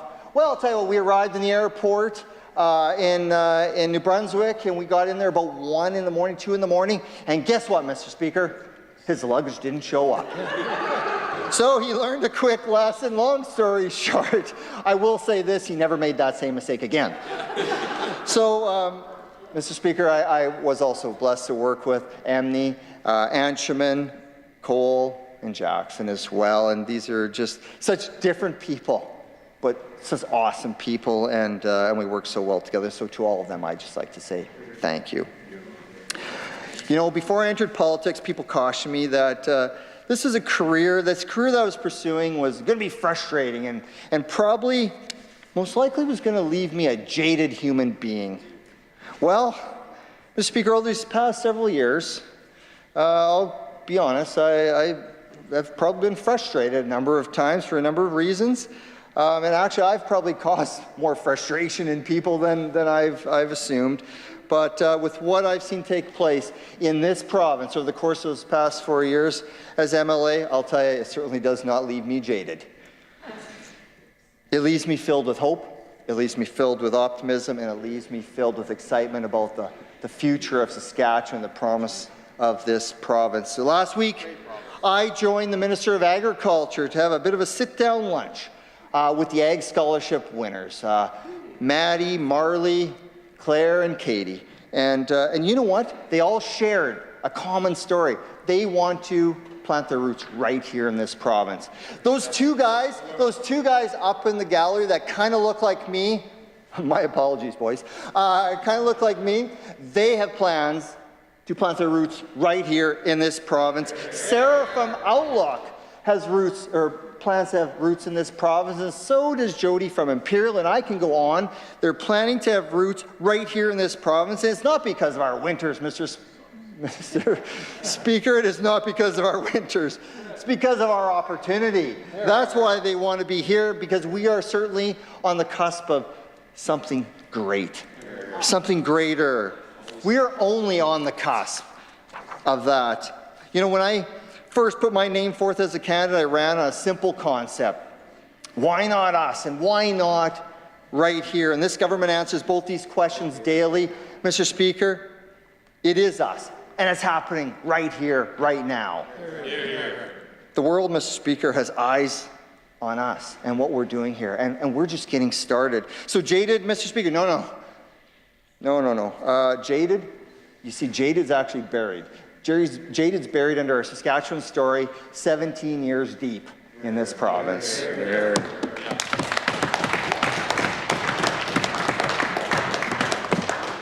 Yes, Mr. Speaker, I love this province. I believe in this government and where we are headed. But while the what I am stepping away from certainly is great, the why is much greater. In fact, the why is seated right up there. Hard decisions, though, they aren't hard when they're for the right reason. And so I will be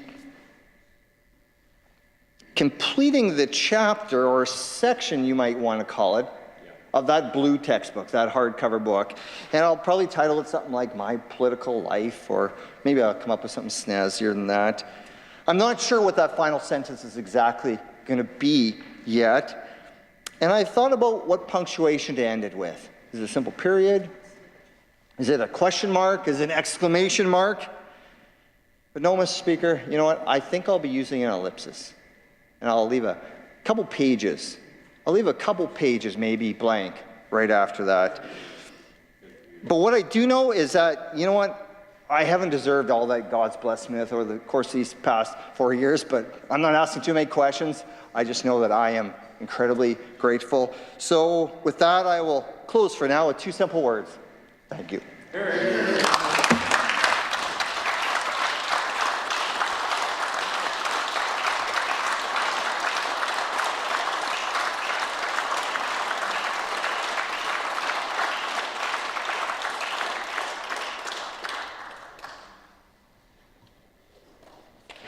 I recognize the member from Kindersley. Thank you, Mr. Deputy Speaker. Always a hard act to follow, the member for Arm River. It is nice to see he finally made his way to a men's store for once. As most of his suits look, they come off the Charlie and the Chocolate Factory set. But he is a snazzy fella and he's a great friend. Yes. Well, here we are, last week of the last session that myself and so many other colleagues will experience as elected members. And I must say that the last 6 years have flown past very quickly, but especially the last few months. And how does one encapsulate 6 years in a 15 or 20-minute speech, let alone 25 years like some of our members? So I can't imagine the task that is to put that all together into one speech. But I do want to congratulate the members from Bigger Sask Valley, Indian Head, Milestone, and Humboldt-Watrous on their exceptional careers. Hear, hear. Now, I struggled with this for weeks to the point that I wasn't even going to do a final speech, but I thought, you know, you owe it to yourself and so many others to put something on the record. And I want to focus mainly on the positive aspects of my time here and leave the perpetual negativity to Team NDP. But we'll see how that goes. Now, I've always struggled with speech writing, and so I found this one especially difficult.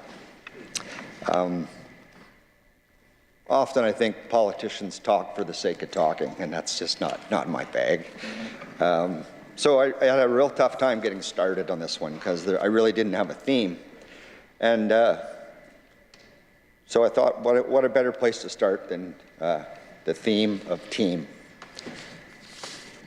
I've been on many teams in my 56 or 57 years, I've always been most comfortable in a team environment, whether as a follower or as a leader.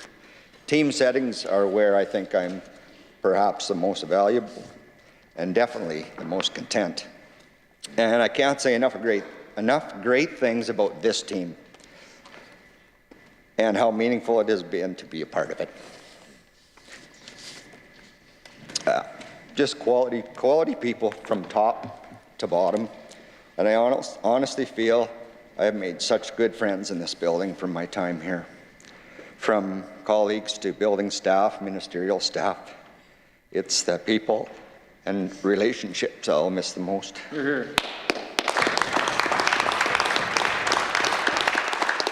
in case any of you weren't paying attention, my mission was to make you laugh. and maybe think a little bit at the same time. But be assured, our group does not always agree or always get along. But we openly discuss the issues and we get to have input as members. And you can't come into this house or this job expecting all of your views or ideas to be openly accepted. But what I found most impressive is that you always had the opportunity to speak, to be listened to, and to be valued as an individual. And that, Mr. Deputy Speaker, was my intent when entering politics, to bring an unapologetic rural, ag, energy, and business perspective, and perhaps an element of humor, dash of sarcasm, to the public sector that historically is perceived to be a bit stuffy and too serious at times, and can often cater to urban issues because that's where the population base is. But I endeavored to ensure rural Saskatchewan remained heard and represented.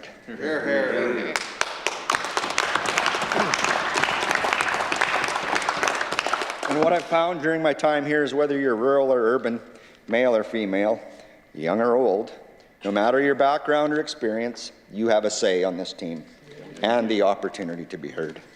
The Premier often said that he considers this the strongest caucus in the nation. Teams are strong when every member is valued, and that can get tough as governments age. But that cohesion remains. And that's because of his strong leadership and the strong leadership in the party. So over my time here, many people back home have asked me many times, can a person actually make a difference in government? And my answer was always the same. Absolutely. At times, the differences are very small and hard to measure and not very visible, but they add up. And it's definitely a place of process. This place has a lot of process. Analysis to the point of paralysis is what I kind of like to call it. It's one of my biggest frustrations, but I knew that coming into it.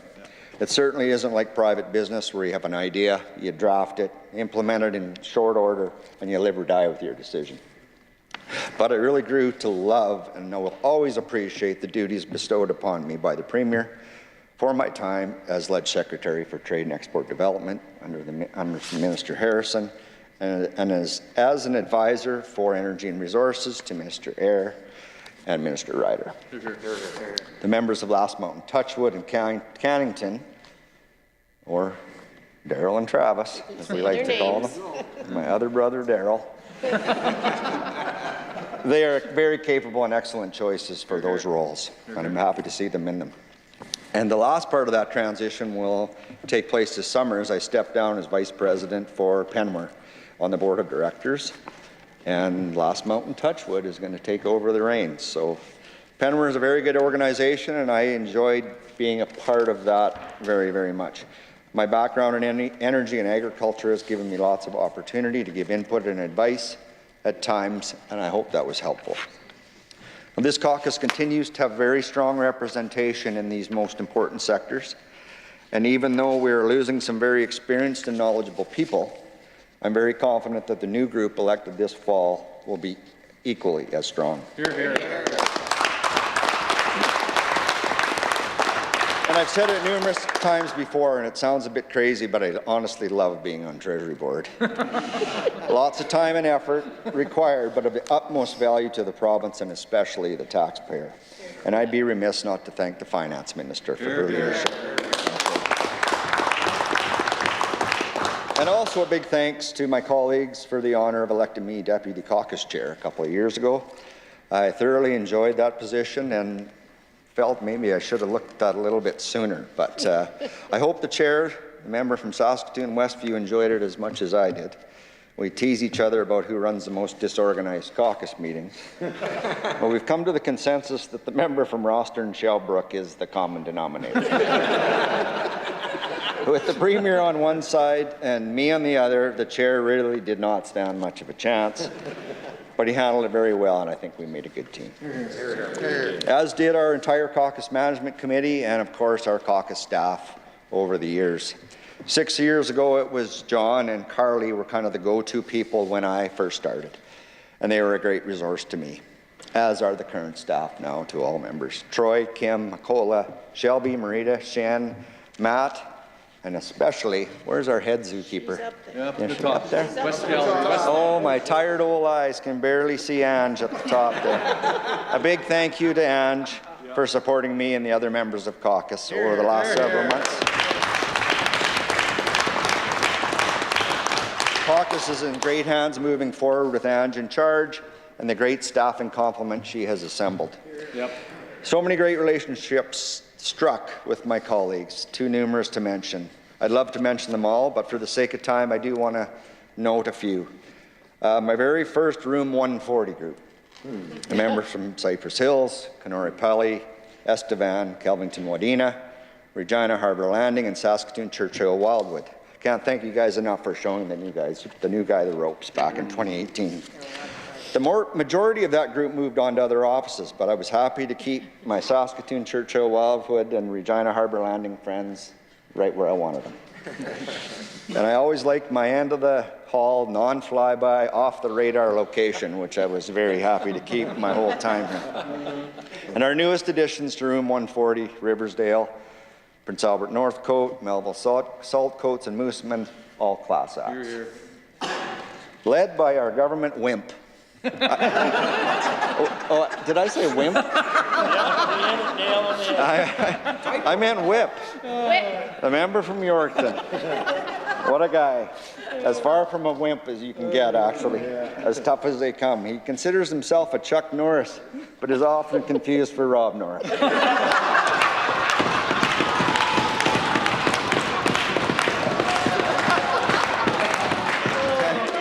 Yeah, we tease him a little bit about his small stature, but no one has a bigger heart or stands taller when it comes to faith, family, and life. Thanks, brother.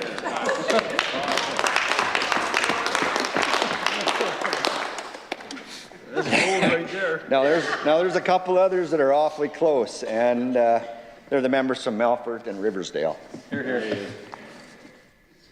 Could talk about these two for an hour each, but they're just simply exceptional humans. Yeah.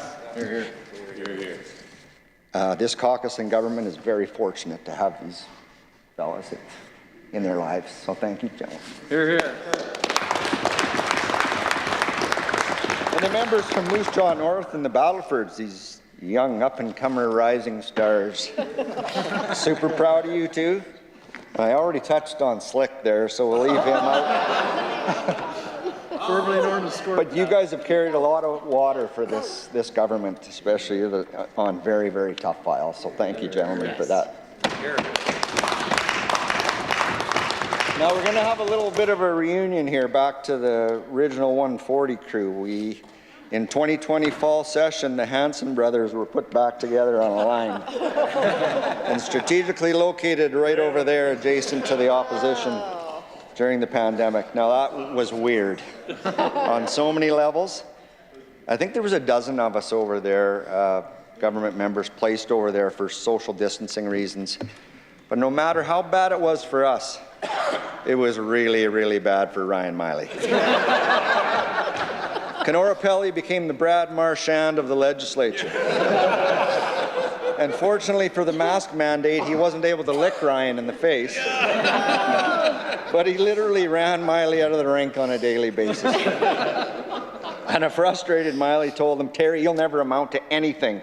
And which Terry said, "I'll bet you $100, Doc, I'll be here longer than you." And he was right. Yeah, that debt's never been paid. Yeah. Just like Brad Marchand, you'd rather play with Kenora Pelly than against him. Yeah, you're here. That's right. Yeah. And myself, I've never been more excited to wear a mask because I was in Ryan Miley's camera shot for question period. Talk about awkward. Fortunately, I can communicate effectively with eye rolling and body language. I had so many people back home ask why I was sitting with the NDP. My answer was, well, we elected so many MLAs that we had to get some of that unoccupied vacant Crown land they were just wasting over there. And also that I had secret aspirations of joining Team Miley. Yeah, right. Right. Anyway, we survived over there. Ryan Miley didn't, so all's well that ends well. And I must say, I've enjoyed my time, especially with my seatmate here, the member from Lloydminster. I feel my suits will fit a lot better when I can get away from her for a period of time.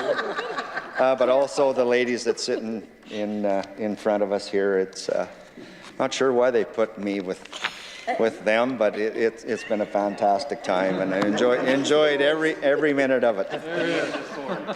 But back to my thank yous. To my current CAs, Rita, Maxine, Kathy, and past CAs, Judy and Crystal, thank you so much.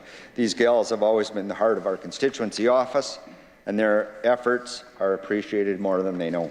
And to the great people across the Kindersley constituency who were gracious enough to elect me twice, thank you. I've endeavored to represent you to the best of my ability. You have a great representative in the nominated candidate, Kim Gartner. He will undoubtedly continue in the same fashion, looking out for our ag and energy sectors well into the future. And of course, my family, they've sacrificed so much in allowing me to serve here. It's difficult to be useful for me at the best of times, let alone 4 hours away from home. But they managed well, and I'm not sure they're ready to have me home full time. We'll see. But now in closing, I wish to offer a bit of unsolicited advice to all members. You can take it or you can leave it. But I felt it important to say as a member who maybe isn't really a definition of a politician, just more from a Joe Public point of view. A large and growing segment of the population does not like or respect us or what we do. Any of us, either side. Can we blame them? The saying goes that rising tides lift all boats and falling tides sink all ships. That's usually a reference to the economy, free markets, capitalism, but the reference I want to make is regarding us as political people running a political system in a hallowed house of government. And in my opinion, that perception is not good. It's maybe as bad as it's ever been. And we can blame Trump, Biden, Clinton, Trudeau, Singh, Poilievre, and the like, as they have undoubtedly made it worse, not better. And of course, the mainstream media loves to dump gas on every fire they can see. But I've always said it before, look in the mirror first. Again, on both sides, but especially members opposite. Now, a few on that side and now their leader are starting to resort to personal smear campaigns instead of a platform. And the only thing resembling a platform that I've heard in the past while is to suspend the fuel tax to help with affordability. Yet they want us to balance a budget. It sounds like a cut to the highways budget to me. Their messaging is confusing, to say the least. Saying we're wasting taxpayer dollars with out-of-country travel and foreign trade initiatives, knowing full well their federal leaders are failing miserably in that space. Quit using out-of-province contractors for construction projects or surgical backlog catch-up. Would you just want to quit building things? Do you want people to suffer in pain longer? Is that the option you want? The NDP continues to be all over the road and has no idea what direction they're going in, Mr. Deputy Speaker. Small-minded, short-term thinking, but at least that's an attack on policy. It's the personal attacks that are most sickening, Mr. Deputy Speaker, and they go far beyond the planting of negative ideas, often leaping over the line of defamation and slander, in my opinion, and are a disgrace to this House. Attacks on personal beliefs, ethics, intelligence, physical appearance, you name it. Gross at times, Mr. Deputy Speaker, but it's all fair game in an election year. The ruthless pursuit of power. I'll be the first to admit we retaliate, and I'm probably the worst, maybe second worst offender. I get sucked into the trash talk almost daily. I don't think I usually instigate it, but I certainly have no problem engaging. And I know that's not a great trait, but I find it amusing that the members on that side insult our backbenches, calling us small, invisible, unheard, and irrelevant. Well, I can say with absolute certainty, there's more talent, knowledge, skill, and experience and integrity in the back 2 rows here than exists over there. And likely in our back halls has more talent than lots on that side. Now, I'm not going to single out any one member over there because there's several culprits, but I've made some observations and I want to point out what the NDP seem to do to their members. A member can start out as a bright-eyed, bushy-tailed, fairly meek, respectful, small business-minded, young rising star, but through some great activist social justice warrior instruction can take the same sanctimonious, socialist, cynical path as the rest. For example, a couple of weeks ago, a member, I believe, accused me of being illiterate by heckling from their seat, asking if I even knew how to read.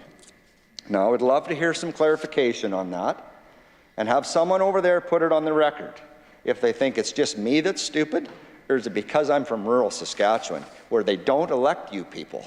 Are those the stupid people, or are they the smart ones?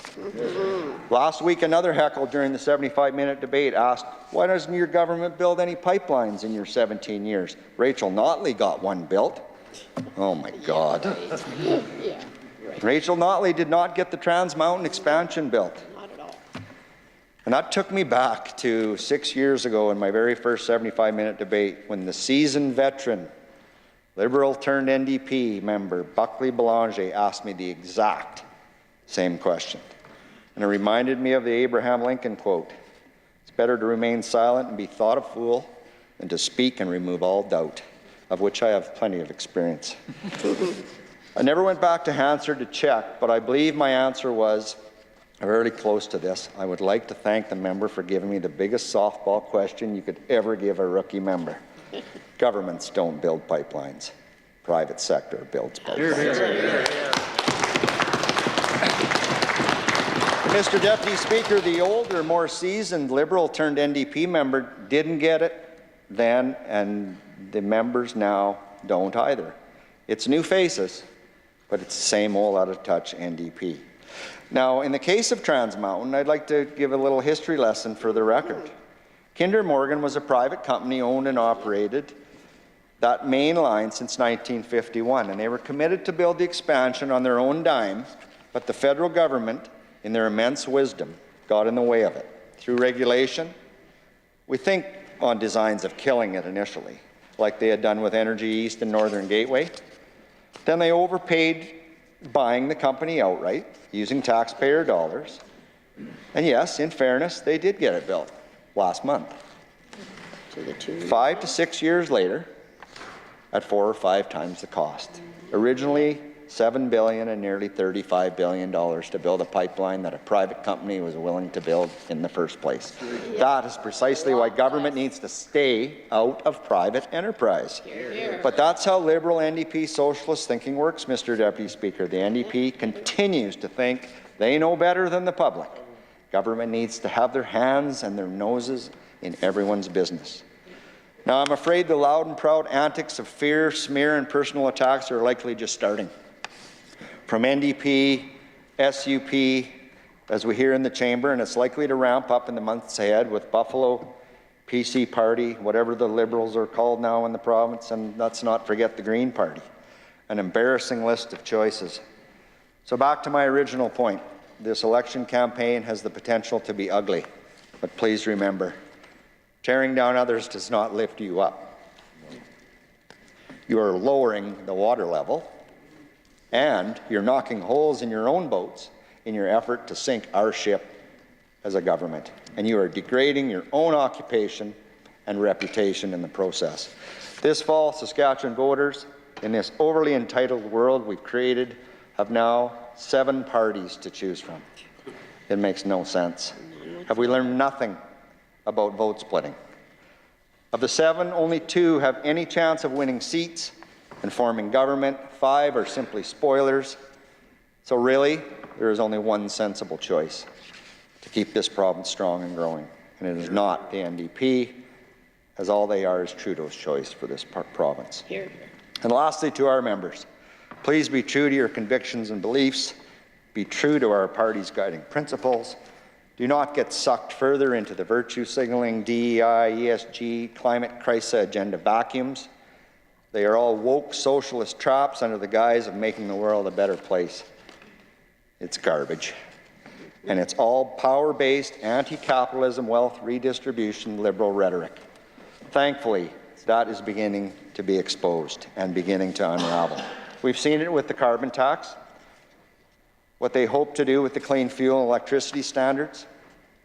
Feds don't care about energy or food security, not one bit. The NDP doesn't either. Like the carbon tax fight when it began, do not be afraid to stand alone when fighting for what you know is right. Stand firm on bargaining.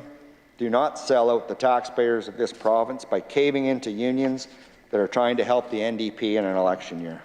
Do not hand the province's keys and checkbook to the organized labour wing of the NDP. Doing the right thing is often difficult and can be very costly, but it will pay huge dividends down the road. So a final thank you to you all, Premier and Cabinet. Keep up the good work. Your jobs are difficult and very underappreciated. I hope you continue to use your strength and knowledge and that of the team behind you. It has been an extreme pleasure to work with you all. Please continue to work hard to protect this province from the NDP. That will in turn keep this province safe and prosperous. I appreciate all the friendships, all the best of you seeking re-election, and to those of you not running for whatever reason, thank you for your service and good luck in whatever your next chapter brings. This has been nothing short of an honor to serve.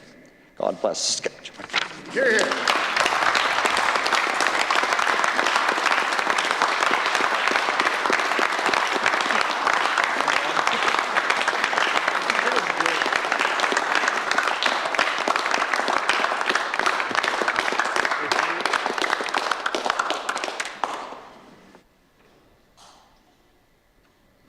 I recognize the member from Calvington-Wadena. Thank you very much, Mr. Deputy Speaker. It's a great honor to rise today to deliver what's referred to, I guess, as one's last speech in this place. And I do want to say, first and foremost, I'm a little bit confused because my colleague in front of me is actually wearing a proper suit today. And I'm even more confused because I turned around a few minutes ago and I happened to notice the Minister of Agriculture's socks, and they're shocking, shocking. Mr. Deputy Speaker, I have a few thank yous. I'm going to be quite brief today. I think most of you know what my position is on a lot of things, and the member from Kindersley spoke most eloquently about a lot of the same feelings as I might have, and I truly appreciate that. I want to thank first and foremost my wife, Giselle. Today is our 47th anniversary. Here, here. I've been blessed with those 47 years. We have 3 fabulous children, all extremely successful in their careers. Angela, and I've talked about the kids before. Angela is a hazardous waste manager north of Fort McMurray. Eric is in the audio-video tech industry in downtown Vancouver. And Mitchell is works in Calgary in the industrial products world and is doing extremely well. He also has a second job working with working with Brett the Hitman Hart's bar environment, so he's pretty excited about that, I can assure you. Yeah, he's kind of living the dream these days, and one of these days, age is going to catch up to him in a big way. I also want to thank my siblings and my wife's family as well. They've been incredibly supportive. My sister and her husband in particular, they're always following and asking good questions. My brother keeps me on the straight and narrow. He and his wife are both challenging me at every turn on some of the things that we may or may not be doing, and I truly appreciate their input and their families as well, who have very much contributed to making this a special opportunity, and I truly appreciate their input. I do want to just take a moment to say thank you, and we all do, to our constituency assistants. And I note with some concern I think the member from Kindersley just listed off like 7 or something that he's had. I don't know, like one constituency assistant has looked after me quite well. So I'm a little concerned about that. But Chris Grisdale has been with me since day one, and she has done just a phenomenal job in working with the constituents. And we all know and appreciate, I think, that case management is truly a challenge. Mm-hmm. And she's done an exceptional job in working with our constituents on so many different case issues that come up.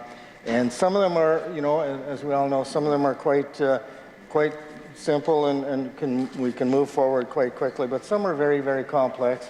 And in fact, the odd one lasts for years, and we've worked with some situations for a good length of time, and those become very personal in our lives, and they matter. They matter, and what we do with those folks matters a great deal, and we owe great debt to our constituency assistants in what they do each and every day for our constituents. I want to thank my executive.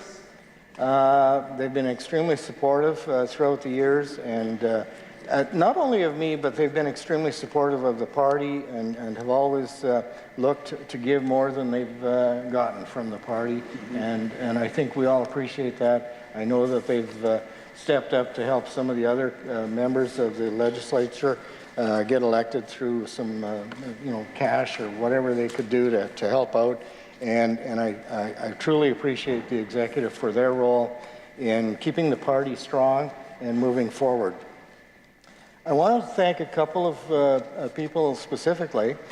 June Drowdy, who many of the members worked with over the years, but June was the member from Kelvington-Wadena prior to me, and served with great honor and distinction, and was an outstanding mentor and help to me in getting my feet on the ground in this role. And I truly appreciate everything that she did. And Bonnie Wallen. Bonnie was, and I did a member statement a while ago about Bonnie. She served the constituents in our area for over 40 years, most recently as our membership chair. But Bonnie was an exceptional, and she moved out of the constituency a year or so ago, but Bonnie was just an exceptional mentor as well, helped us a great deal to work through a lot of sort of the early days and make sure that we were well grounded. So I really appreciated both June and Bonnie. And I also want to just briefly mention Pamela Wallen, Bonnie's sister. Pamela was instrumental in helping me sort of get my first speech together, quite frankly, for my nomination meeting. I had written it all out, and I thought, I know somebody that could probably help me a little bit. So I fired it off to Pamela, and within hours she was back to me with a couple of little suggestions that I think made a great deal of difference. And so I just want to say I appreciate Senator Pamela Wallen for her contribution as well. And we stayed friends ever since, so I truly appreciate her. When I first got here, I want to say I was particularly honored. The member from Carrot River Valley would invite some of us over for supper once in a while, as we all know. And in those early days, there was a small group of people that got together. June Droughty, as I mentioned, Doreen Eagles, Yogi Huber, and Fred and Dan Dutremont and a few others.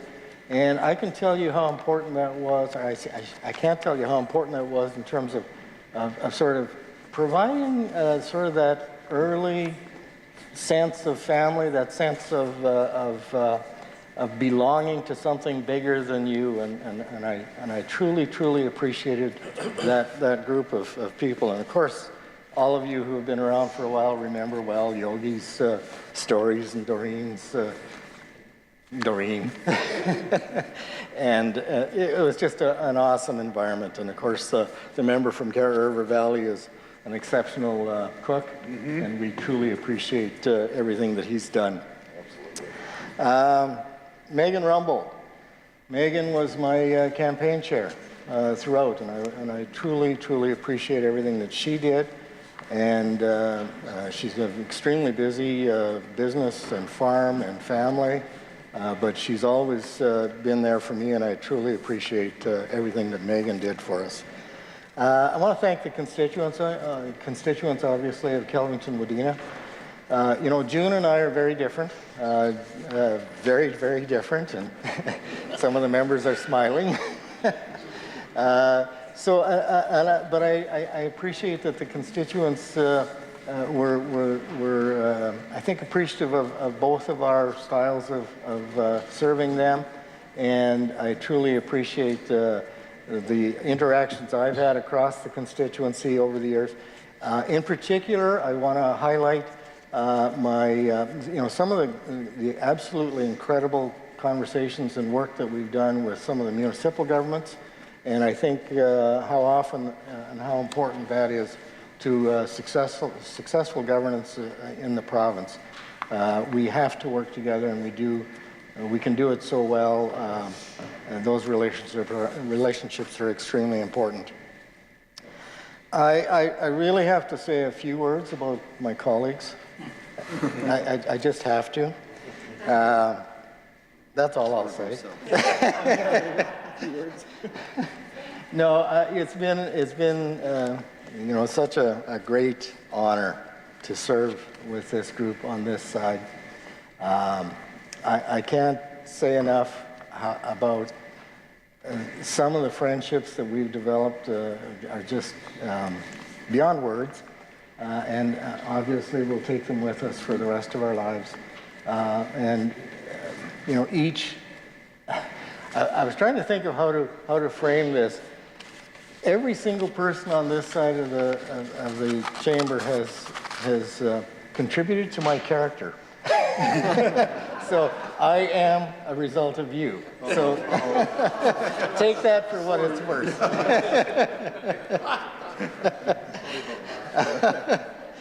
I want to talk for a minute about some of the work that I had the opportunity to do with some of the ministers. When I first walked in the door, Brad Wall, obviously, was the premier of the day, and Brad asked me to work with Don McMorris right off the bat, and I walked in, and we had a tremendous working relationship on doing some work around the modernization of the liquor industry. And because I had some experience, not on the drinking side, but on the business side, in that industry, and I truly appreciate that first opportunity and learned a lot from that. I worked with Kevin Doherty, then the Minister of Finance, and worked very closely with him on some very important issues around negotiations with the employees of the government, and I found that to be tremendously interesting work, and truly appreciated that opportunity. I had the opportunity, obviously, to work with the fossil at the end down there, Don Morgan, and as his legislative secretary working on the connectivity file. And I'm going to touch back on that in a minute, but through that file, I got to meet a lot of incredibly interesting people across the country, and in fact, across North America. And I think we did some really good work in that opportunity.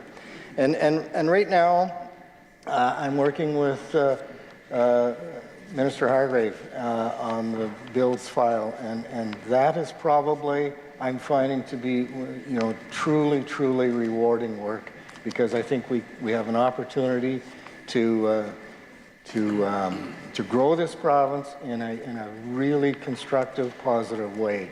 And it's very exciting work for me, and I truly appreciate that opportunity. Informally, I've worked obviously with so many others, but Minister Cockrell, Minister Duncan, Minister MacLeod, and of course the Minister of Finance. Truly, truly appreciate those opportunities. And Minister of Finance, you're a rock star. Thank you so much for your service.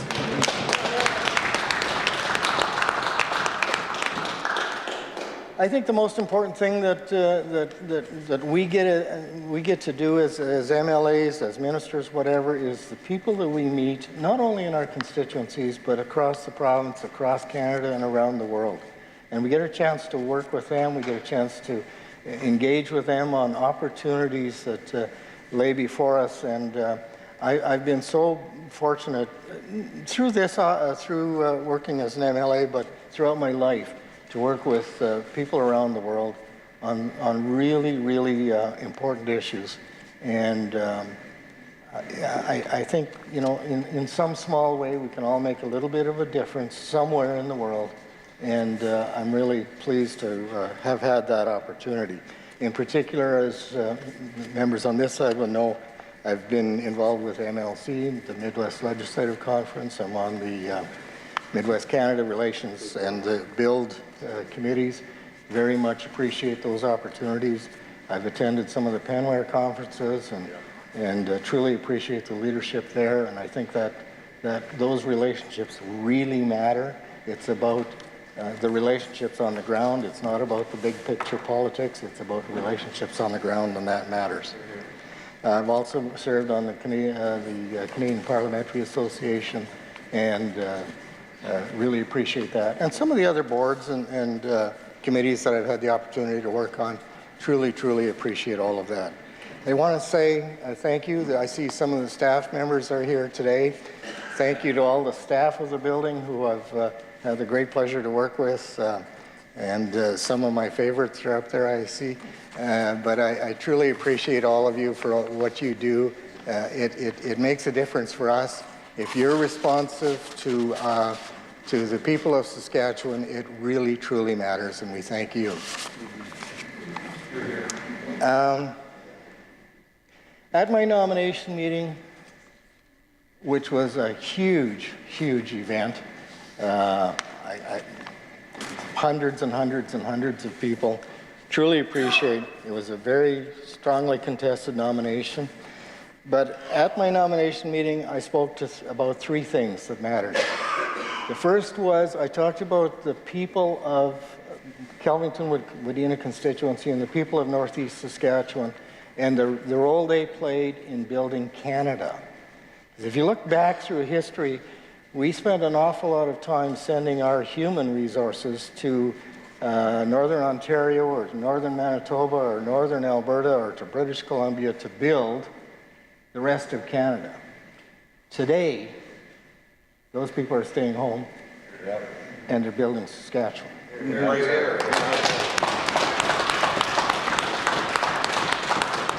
And that was one of the things that I really wanted to pay some attention to and hope would come to fruition over the years. And I think we're doing a marvelous job in doing all of that.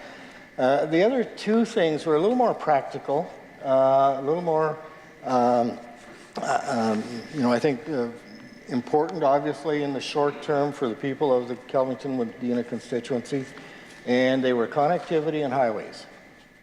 And for all of us on both sides, probably, connectivity and highways matters a lot because it's about how you live each and every day.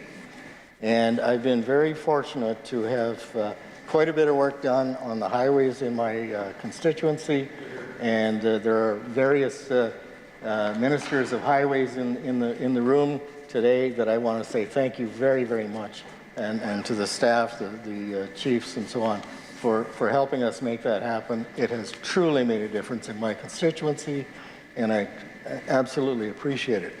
On the connectivity front, at the time, if you go back 8 years, actually it's closer to 10 years ago, when the nomination meeting was, the whole conversation was around cell towers. And we had at the time about 900 cell towers. We built in my constituency 12 cell towers during my term. So I truly appreciate that. We still have one more to go, but I truly appreciate that we made significant advancement in that field. But the other thing that we've done is we've moved on to the whole conversation around 5G and fiber and connectivity in a much different way than we did 10 years ago.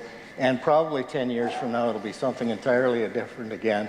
But I think that connectivity has advanced a long ways. So I think I'll just wrap by saying, you know, we are in other members have touched on it already, but the opportunity in front of us is just, I frankly think it's staggering. I think it's literally unbelievable. When, you know, we get so many opportunities to meet with the leaders in industry and the leaders in business across this province, and their belief in this province is amazing. I hear it every day, and I'm so pleased with the attitude that is permeated across this province today that we can do. This isn't a can't anymore. This is we can do whatever we want. And we have the food, fuel, and fertilizer. We keep saying that. But we have it. We have it all. We have to believe in ourselves. We have to believe in the opportunities in front of us. We have to believe in each other. We have to be positive. We keep doing the right things, and this is going to be and continue to be an amazing place to live. Sure. Thank you all. Thank you so much for the opportunities we've had.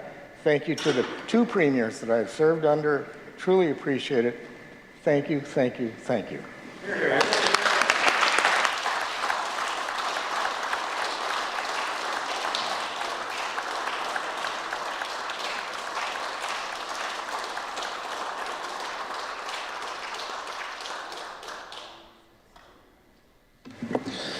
I recognize the provincial secretary and the member for Saskatoon Southeast. Fred? I realize I'm standing between my family and Jollibee, so Fred, I'll be as brief as I can. I've wanted to use that, and I'm so disappointed that Randy wasn't here because I wanted to say, Randy, thank you. So please pass that on to him. So, some of my colleagues here have talked about the NDP and tried to give them a message and tried to explain things to them.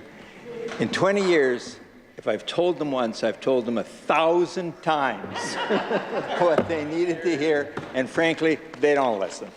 They don't listen. Page one.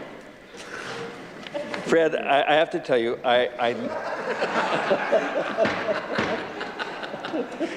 I love saying that, I really do. I love being an MLA, but some of the things that I won't miss are icy roads or 5 o'clock alarms. I used to dress like a firefighter, tie tied, cufflinks on the shirt, belt on the pants, socks next to the shoes, coffee in the machine, so I just get up and press the button and get out the door. As the years went by, in spite of the fact that we spent millions of dollars on the road between Saskatoon and Regina, I swear that road got longer, colder, icier, and darker. And of course, I got a little bit older and whinier. The best part of it, about this whole job, is the people that are in this building. And I'm not going to talk about politics or anything else, but I just want to talk about the people for a few minutes. In the building, there was people like Steve, Jeff, and Ralph that look after the building. I regard them as friends. I love the visits and the banter. Steve had been for a while on a big diet, lost a huge amount of weight. He put a fair bit of it back on, and his line was, "My fat wardrobe is saying welcome back." Linda and Jackie and Syed in the cafeteria put up with my jokes and humor, and they're some of the best people you could want. I'm going to really miss Ray and his mail cart that he pushes around. He'd leave it in the hallway, and I would hide it. And that's a game that you should probably outgrow by the time you hit grade 3. But my level of immaturity is such that I've been doing it for 20 years, and I've got a few months left to continue doing it. I've had some really great people at home in Saskatoon Southeast. I've had 3 CAs over the years, Rita Flaman Jarrett, Gordon Rutten, and Angela Noss is there now. Gordon Rutten was kind of an interesting person. He was a retired school administrator, and at that time he was also on Warman Town Council. He came to me one day, and this is absolutely true. He said, would it be okay if he ran for mayor? He was a councillor there. So I checked with the conflict folks, asked around, and they said, yeah, you've got to maybe build some firewalls, whatever else, but yep, go ahead. So I asked her, and I said, does this mean, as you go into this, that I'm going to have to campaign for you? And he looked at me and said, no thanks, I'd rather win. A few weeks later, he came back to me and said that nominations had closed and that he was acclaimed. So I said, congratulations. And I asked him, I said, do you expect me to call you your worship? He paused and he said, yeah, I think that'd be the right thing to do. I asked, do you plan to start calling me minister? And he said, why would I want to start that nonsense now? Our caucus office here has some great folks. Ange Curry, Kim Stoker, Troy Buchler, and a number of others. The admin person is from Ukraine, Mikola Parent, sometimes pronounced Rikola.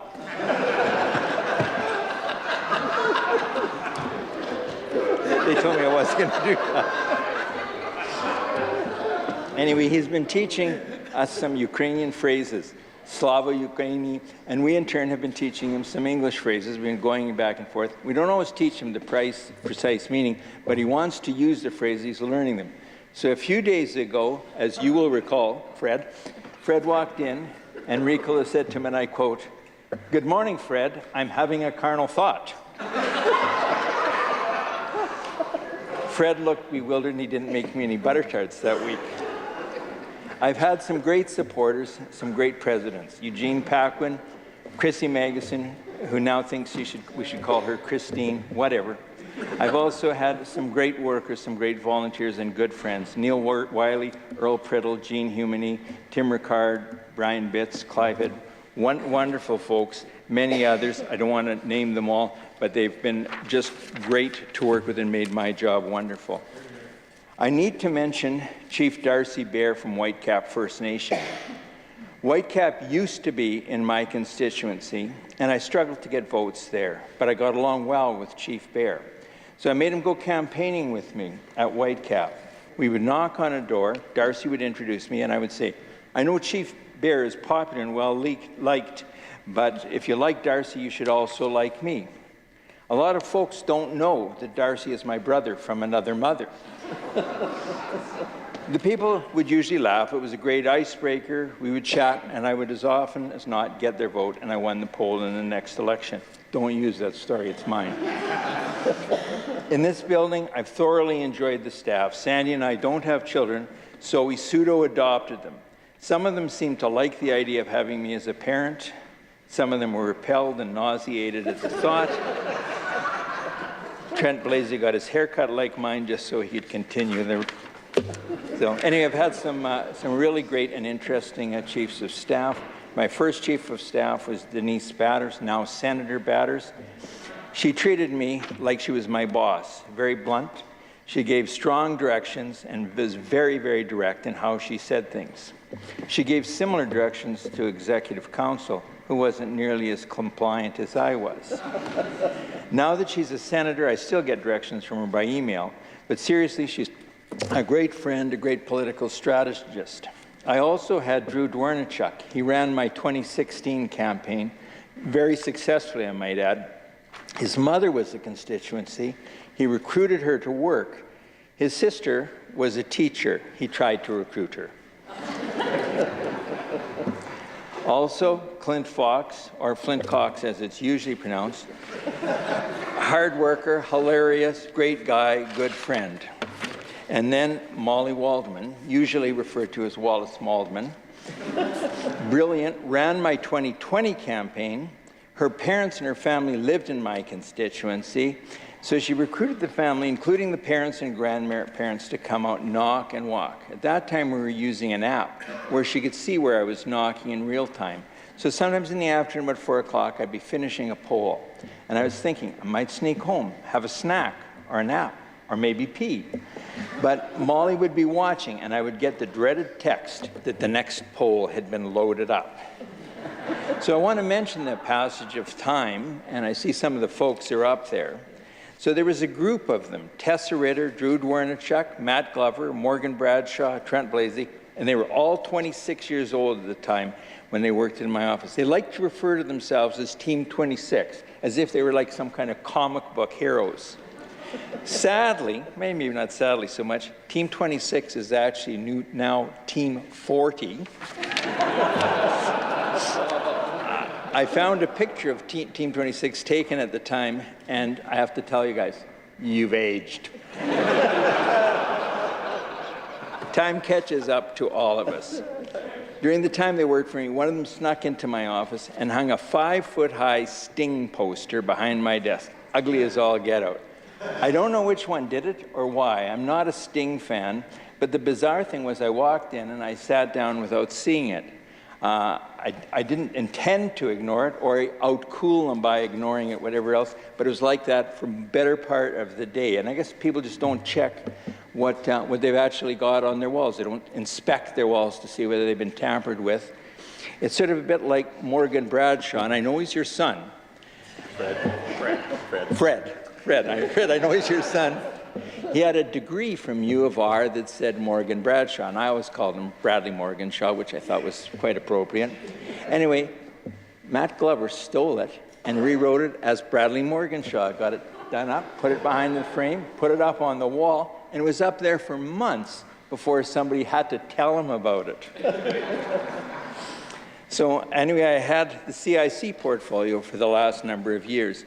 And I had a series of chiefs who quit, moved on, came back, left again, quit some more. These are people who were really floundering with their career choices. Or possibly they missed me. They're Jared Dunlop, Charles Reed, Morgan Bradshaw, David Keoghan, pronounced Keegan. And I see them up there all sitting there smirking, but they're the ones that are the rather pathetic lot that have had career failures. Mike Amon was the only one that had any sense of loyalty and stuck around. I had some great admin staff also that I see up there. Jean Watts, Darlene Larson, Cindy Chamberlain, Miss Elches. And two of them I want to pronounce, and I want to pronounce their names carefully. Emily Eltazy, which is pronounced Amnasium, and Emily Spelacy, which is pronounced spell check. Those two were workaholics, did not want to have a junior admin in the office, and went around closing files. So over a period of months, they literally finished everything they had to do in the office, and then they probably got transferred to clean up another office. So anyway, I thank them for making us look competent. There's also Robin Lacine, who is the master of casework and has worked in several different offices. And I think everybody on this side will know if you had a problem, go and see Robin and you'll likely get it fixed. Jim Ryder's office was across the hall from mine, and the desk layout was the mirror image of mine, and our staff knew each other fairly well. So before cabinet, I would sometimes knock on his door, the staff would answer, and I would say, "Can Jimmy come out to play?" And we would walk off to cabinet together like we were grade 1 BFF. One day, Jim comes over to see me. Our staff is watching. So we were in the office only about 5 minutes after the door was closed, came out, and they had switched his office and mine, my office and theirs, completely different round of faces came out there. Jim looked quite bewildered. I think he was thinking that maybe there'd been a shuffle that he didn't know about it. And I have to tell you about his son. Jim is from Rosetown, and Sandy's family's there, so we would quite often go to Rosetown.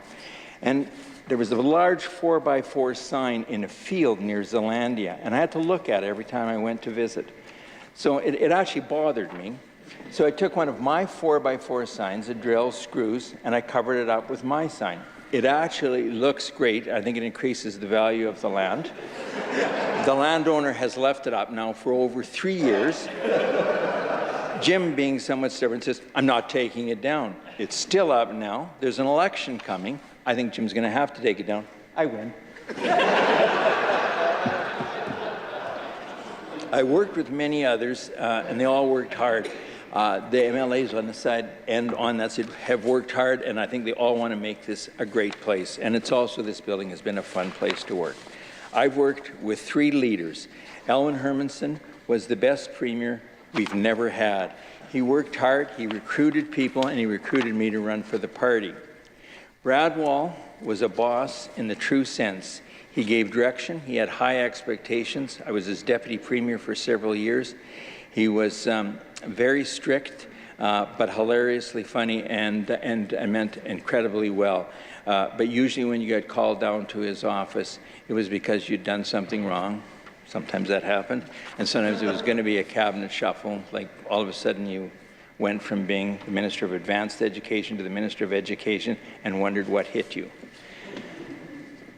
During that period of time when Scott Moe was in the run-up to becoming Premier, I was called Domo, and I'm still called that, and I answer to it. Scott Moe was called ScoMo. So it was ScoMo and Domo, and we had to drop that when he became Premier. It was something about respect or something. And I think Shannon and some of the others came and said, you can't call him ScoMo anymore. Tough, I'm doing it anyway. Anyway, Scott Moe was collegial, collaborating, not the biggest fan of my profession, and for Tim, I'll give him that advice as well. Don't talk about what lawyers say or anything about lawyers. But the Premier's been a great guy, huge team builder, master prankster. He's got an incredibly powerful vision for the province. He's not willing to let Trudeau destroy our province and our nation, nor any of us.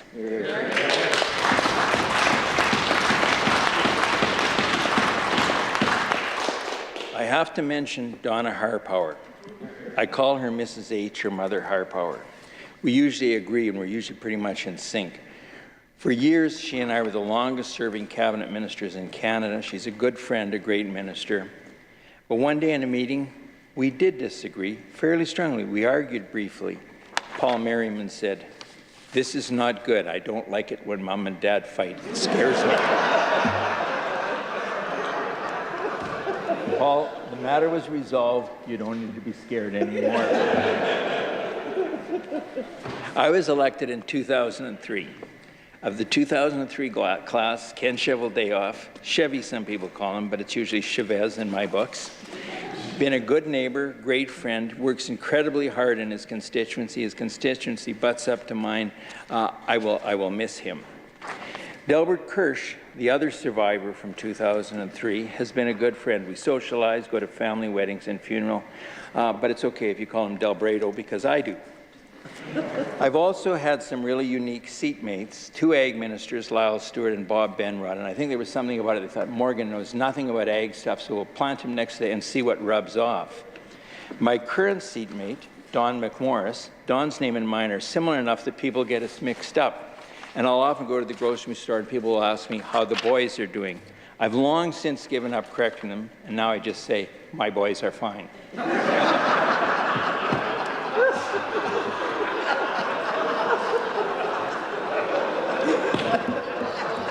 Didn't know whether he was going to pick that up.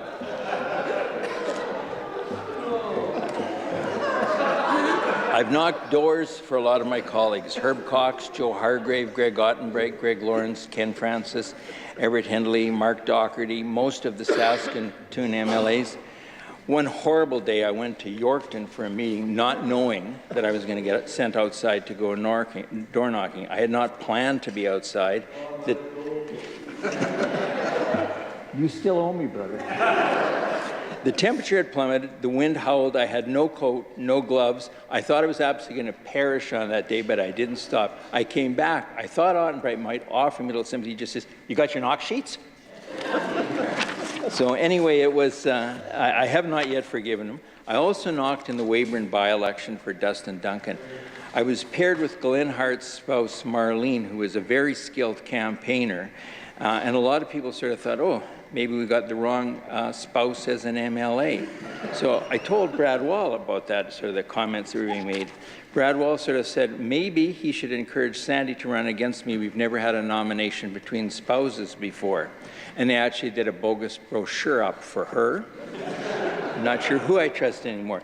But anyway, while knocking in Weyburn, a dog came out from under the step, started baring his teeth, and coming towards me. It was the last house of the poll, and I'm sort of slowly backing away, and I look down the street. Delbert is driving down to pick me up. He sees what's going on, speeds up, comes up, throws the door open, and I leap into the car. Just ahead of the dog, Delbert says, "Did he get a piece of you?" And I said, "No." Delbert says, "I was rooting for the dog."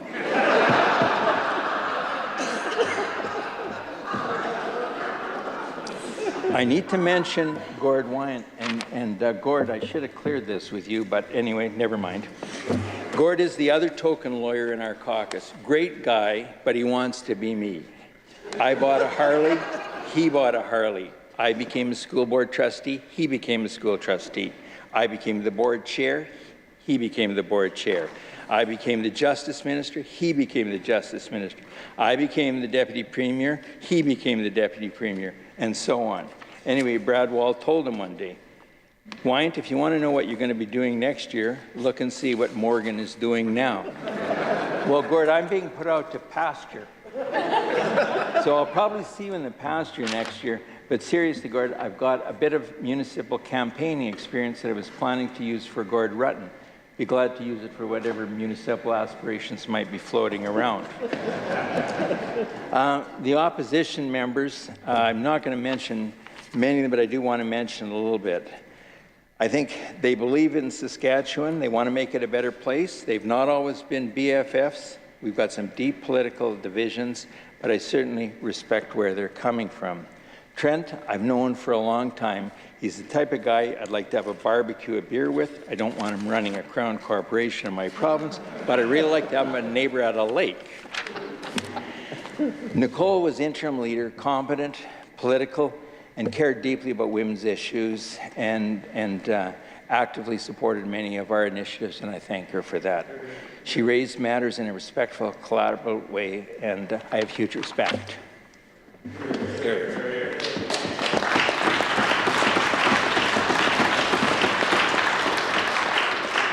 Doyle and I are both the old men on the mountain in our caucuses. Occasionally our caucuses listen to us, not always. Carla was my opposite member in education. She worked to make it better. During the time I was deputy premier, I worked with Carla through the passing of an MLA, serious health issues with MLAs. A friend, and I will miss her. Sandy, ScoMo would say that we don't do this job alone. That's an understatement. You've knocked, walked, politicked. You're a great partner. You've made our political events date nights. I look to spending more time with you as a family and more time having.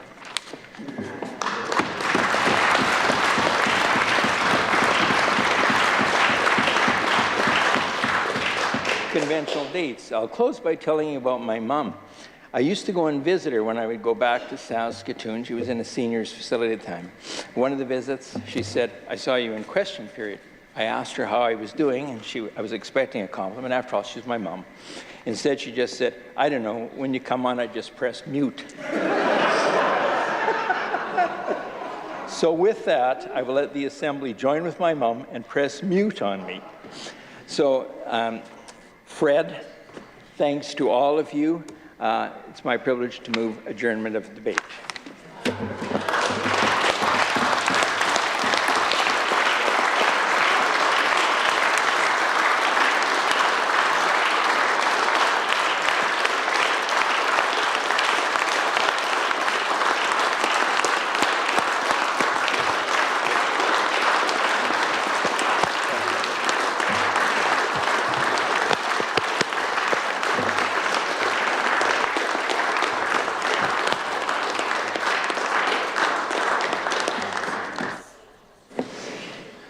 The member from Saskatoon Southeast has moved to adjourn debate.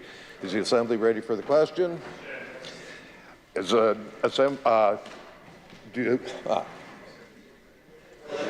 okay. It's been moved to be adjourned debate. Is that carried?